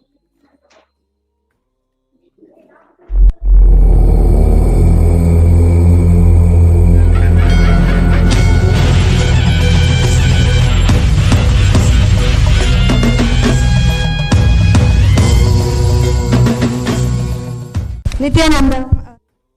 Go ahead, ma. Swamiji, I just wanted to share something. This is not a question, but I actually went to Badrinath, to Brahmakapala, to do the Shraddha, to do the Pinda Tarpana for my ancestors a few years ago. They told me I cannot do it because I'm a female, and you have to be a male, and you have to be the eldest son in the family. So they have a lot of restrictions. So it's not very easy to do those, and I think the Maheshwara Puja, it's just we sit right here and it just happens. We don't have to worry about, and nowadays the roads are not even accessible very easily to these places. No, not only that. You see, listen, in that rituals, in the 13, anything related to the dana women can do, like a godana, budana, swarnadana, vastradana, annadana and all. Rituals, basically women are not allowed to do in the later days of Hinduism. The post-Shankara time, the all rituals were banned for women. That is the reason this rule came. Okay. But originally in the Upanishads and Vedic period, there are records, women doing Shraddha and even last rites. There are tons and tons of records and enough of records. And even the Shraddha mantra, in Shraddha mantra, where the priest asks the person who is giving Shraddha to hold the rice and the til, he addresses male and female. Please understand, he addresses masculine and feminine. And there are at least few places we have enough references and enough of evidence where women were asked to give Shraddha and participate in the rituals. Now what you are saying that in Badri it is not happening is just recent times, maybe last 600, 700 years, the male chauvinistic. That is the reason the Shraddha was stopped for women. You guys take this reference and go and do Shraddha in Badri and tell them, my Guru is Mahamandaleshwar, he has given this reference. You tell whether this sutra is right or wrong. Yes, Swamiji. Is this sutra original? Is this mantra original? Yes. He says, yes, it is original. Then allow me to do Shraddha. That's all. Yes. Swamiji, Pitru Doshat Kaga Pandra Puja, Maheshwara Puja is the same? Yes, it's one and the same. Swamiji, what if we don't have any photos or any birth time? No, I cannot do Maheshwara Puja. You have to have either birth chart or the photo. Without that, I won't be able to offer. Swamiji, go ahead. While in Kailas, with you, we paid the tarpana, whatever the. Then I think that's enough. That's enough. Okay. Second is, when you say they will be relieved of all the, after the Maheshwara Puja, relieved of all the karmas. I thought it's only the incompletion. All your karmas are actually incompletion. Even the past life? Yes. Okay.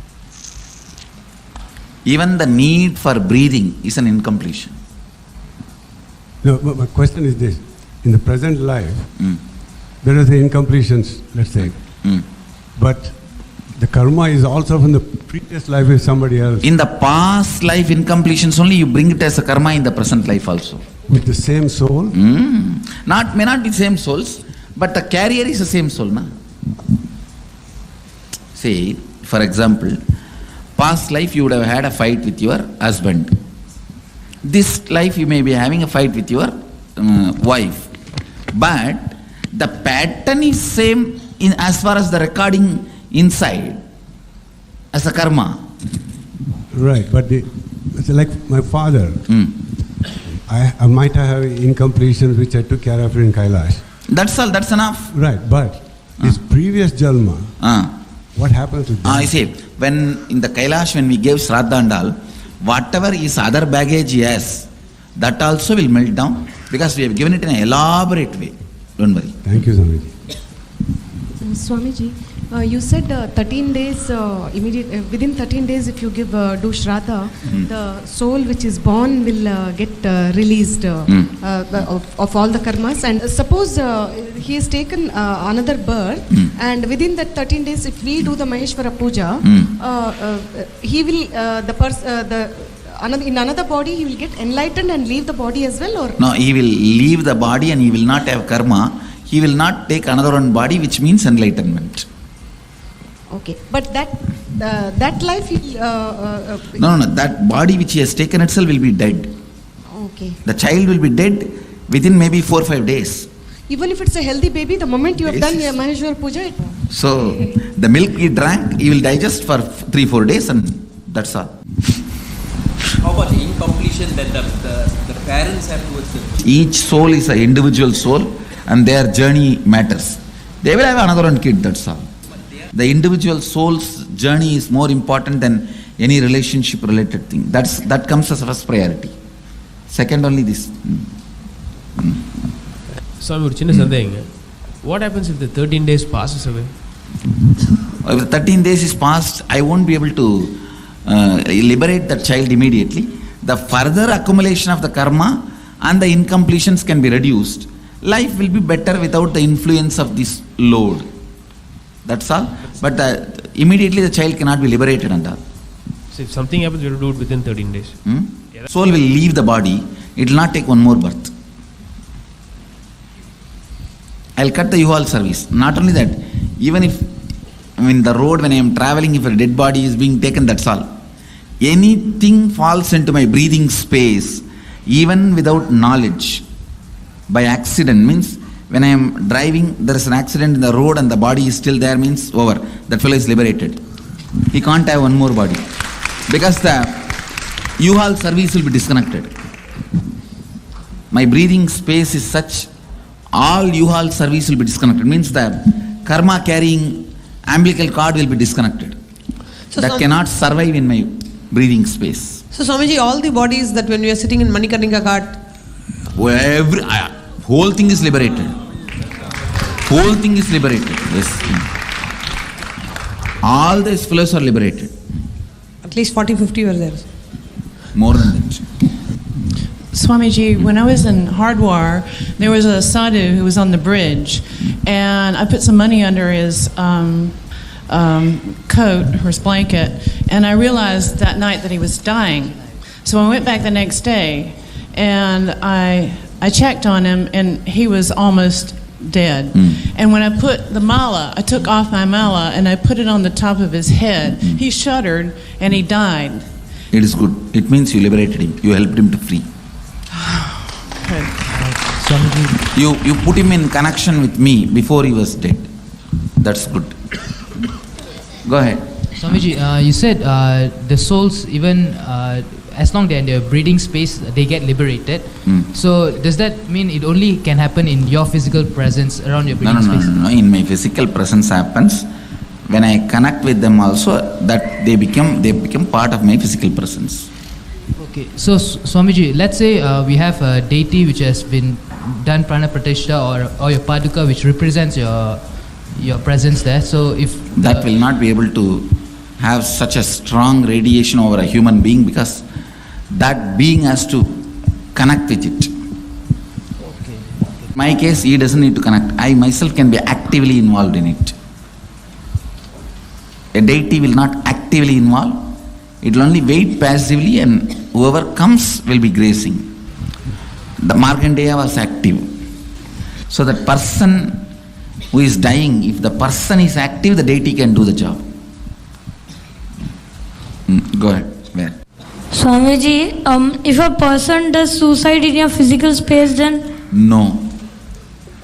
If a person commits suicide, even in my physical presence, I will not be able to help. Because it is a abusal. You are fighting against God. When you asked and He gave you the body and you destroying it is directly fighting against the cosmos. So nobody can help you. Swamiji. Nobody can help the person who commits suicide, even in my physical presence. Swamiji, even animals assume a new body within 3 seconds other than human beings. No. Animals, when they evolve only, they assume a human body. That also happens within 3 seconds.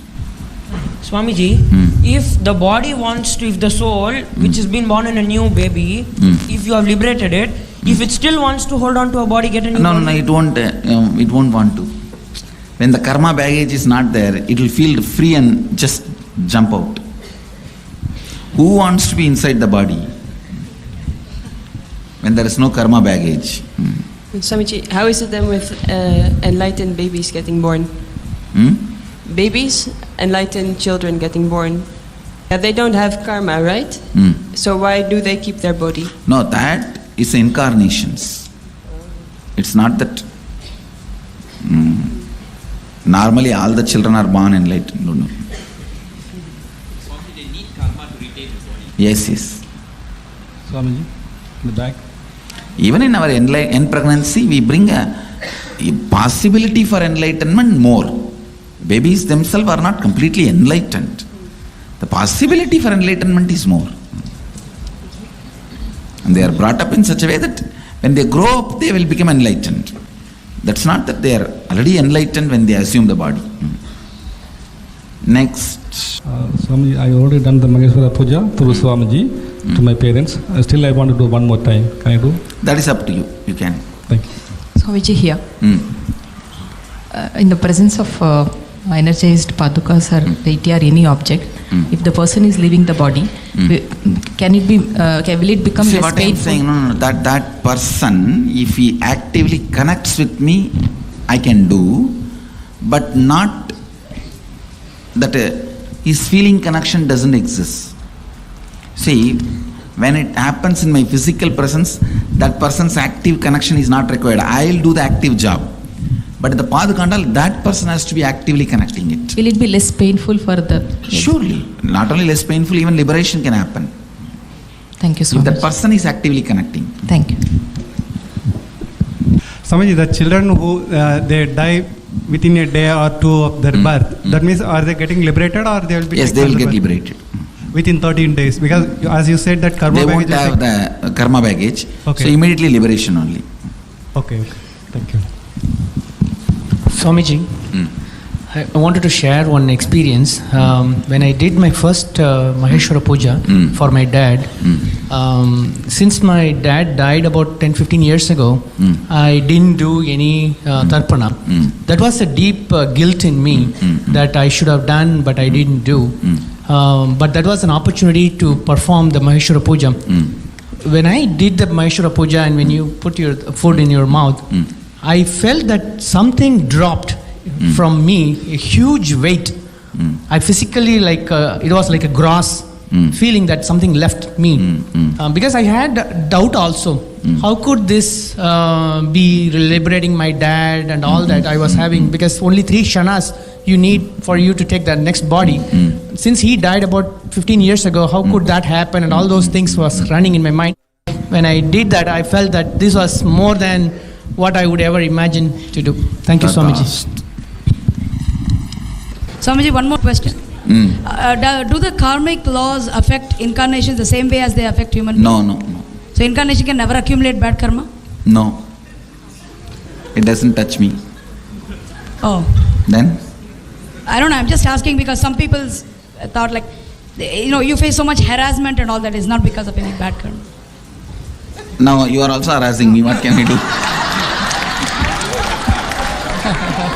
That is not because of my bad karma.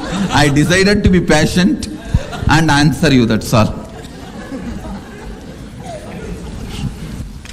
I have a question about in medicine, like assisted suicide. Is that also bad? Like, yes, suicide is bad in every angle. The Vedic tradition, Hinduism does not accept suicide in any form. So even if the person's like suffering, you shouldn't do that. Even if the person should be kept alive with all possible available scientific inventions, discoveries as long as possible. And if doctors should not do euthanasia. Yeah. Mercy killing, doctors should not do. At least for all my disciples, I tell you guys, even if you do mercy killing, you will be prosecuted for murder in the cosmos. Okay. All right. So never ever do that. Okay. Never ever do that. Yes. All doctors, please do never encourage mercy killing. Never be part of the mercy killing. Don't even be a passive partner in that mercy killing process. Cosmos records it as a murder.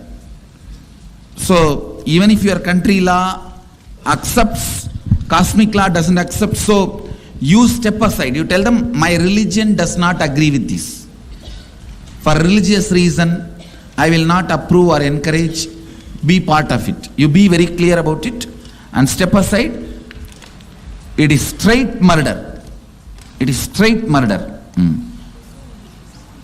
Nothing can be done. If somebody is attempting suicide, that will be hanging as a ghost forever till that natural time of moving to the next body comes. Accident, he will not have suffering because he is not destroyed himself. I'd like to participate in this Swamiji in the puja, but I won't be able to sit on the floor. Is it all right for me to sit on the chair? You see, the Shraddha, it's a ground ritual where the food is supposed to be spread on the floor and offered. Okay. That is why. Okay, thank you. Sitting on the floor will be as important as I need a photograph. Can I offer the puja to my husband's grandparents who I've never met? Whom you never met? Yes, you can offer. I had two questions. One, is there a Hindu position on organ transplants, lung transplant, heart transplant? The Hinduism is very clear. It accepts organ transplants. Okay.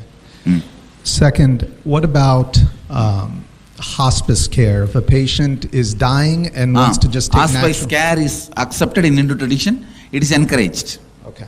Thank you. As much as possible, the patient should be kept alive. Swamiji, how about aborted life? Aborted life. Actually, life enters only when the baby is coming out of the mother's womb. In that 3 seconds only life enters. When the baby tastes this prana, the breathing, the breath of the world, only at that time life enters. So inside the heart beating and all is an extension of mother's heart, mother's life. Thank you. In one body, please understand, inside one body, two lives cannot exist. Swamiji, there is a condition of newborn baby where the kidneys are not developed, so the lung is also not developed. So the baby is put on the breathing machine support, and the whatever 24 to 30 hours the baby was there on the support. So there is not a clear, we were unable to see whether even adding a blood pressure support medication for a low BP, whether will prolong the baby's life or not, because the lung is not developed, so the baby is going downhill on the breathing machine support, which is considered maximum for the breathing aspect. So you have done everything best and then baby dies, no problem. But anywhere you lack, it is murder. That's all. We were not sure at the time whether even adding the blood pressure support medicine. No, what I am saying, you had certain medical intelligence. With that, honestly, you supported only life. Okay. That's all. Sure. There ends. Swamiji, one more question. The brainstem death which we certify. Even then, the body should be kept as much as possible. Because after the group of specialists certify the brainstem death, they actually withdraw the breathing machine support and all the medications. So, is it considered? Even that should not be done. Okay. Till the heart settles by itself. Okay. Should be supported. So, brainstem death is not considered a natural. No. Okay. It's not death. Okay. Thank you. It's only a type of a karana sharira, the coma, causal coma. Yeah.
Now, let's await and welcome the Supreme Pontiff of Hinduism.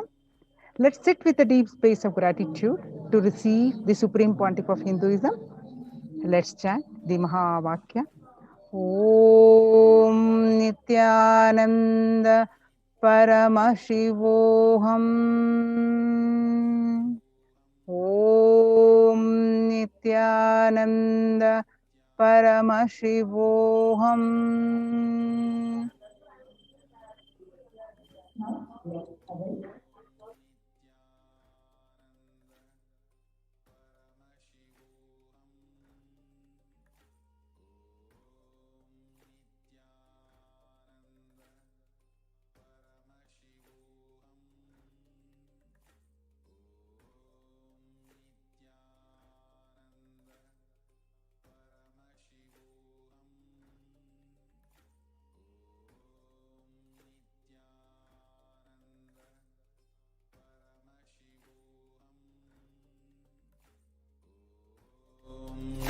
Nithyananda Paramashivoham. Om Nithyananda Paramashivoham. Om Nithyananda Paramashivoham. Om Nithyananda Paramashivoham. Om Nithyananda Paramashivoham. Om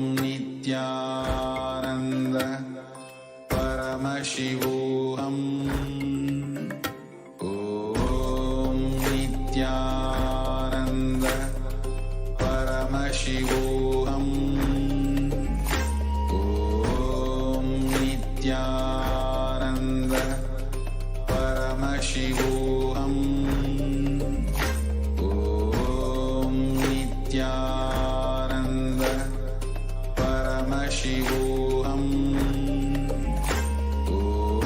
Om Nithyananda Paramashivoham.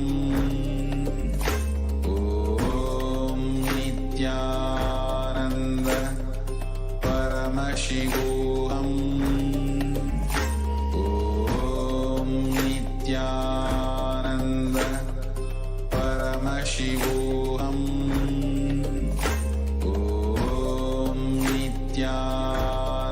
Nithyananda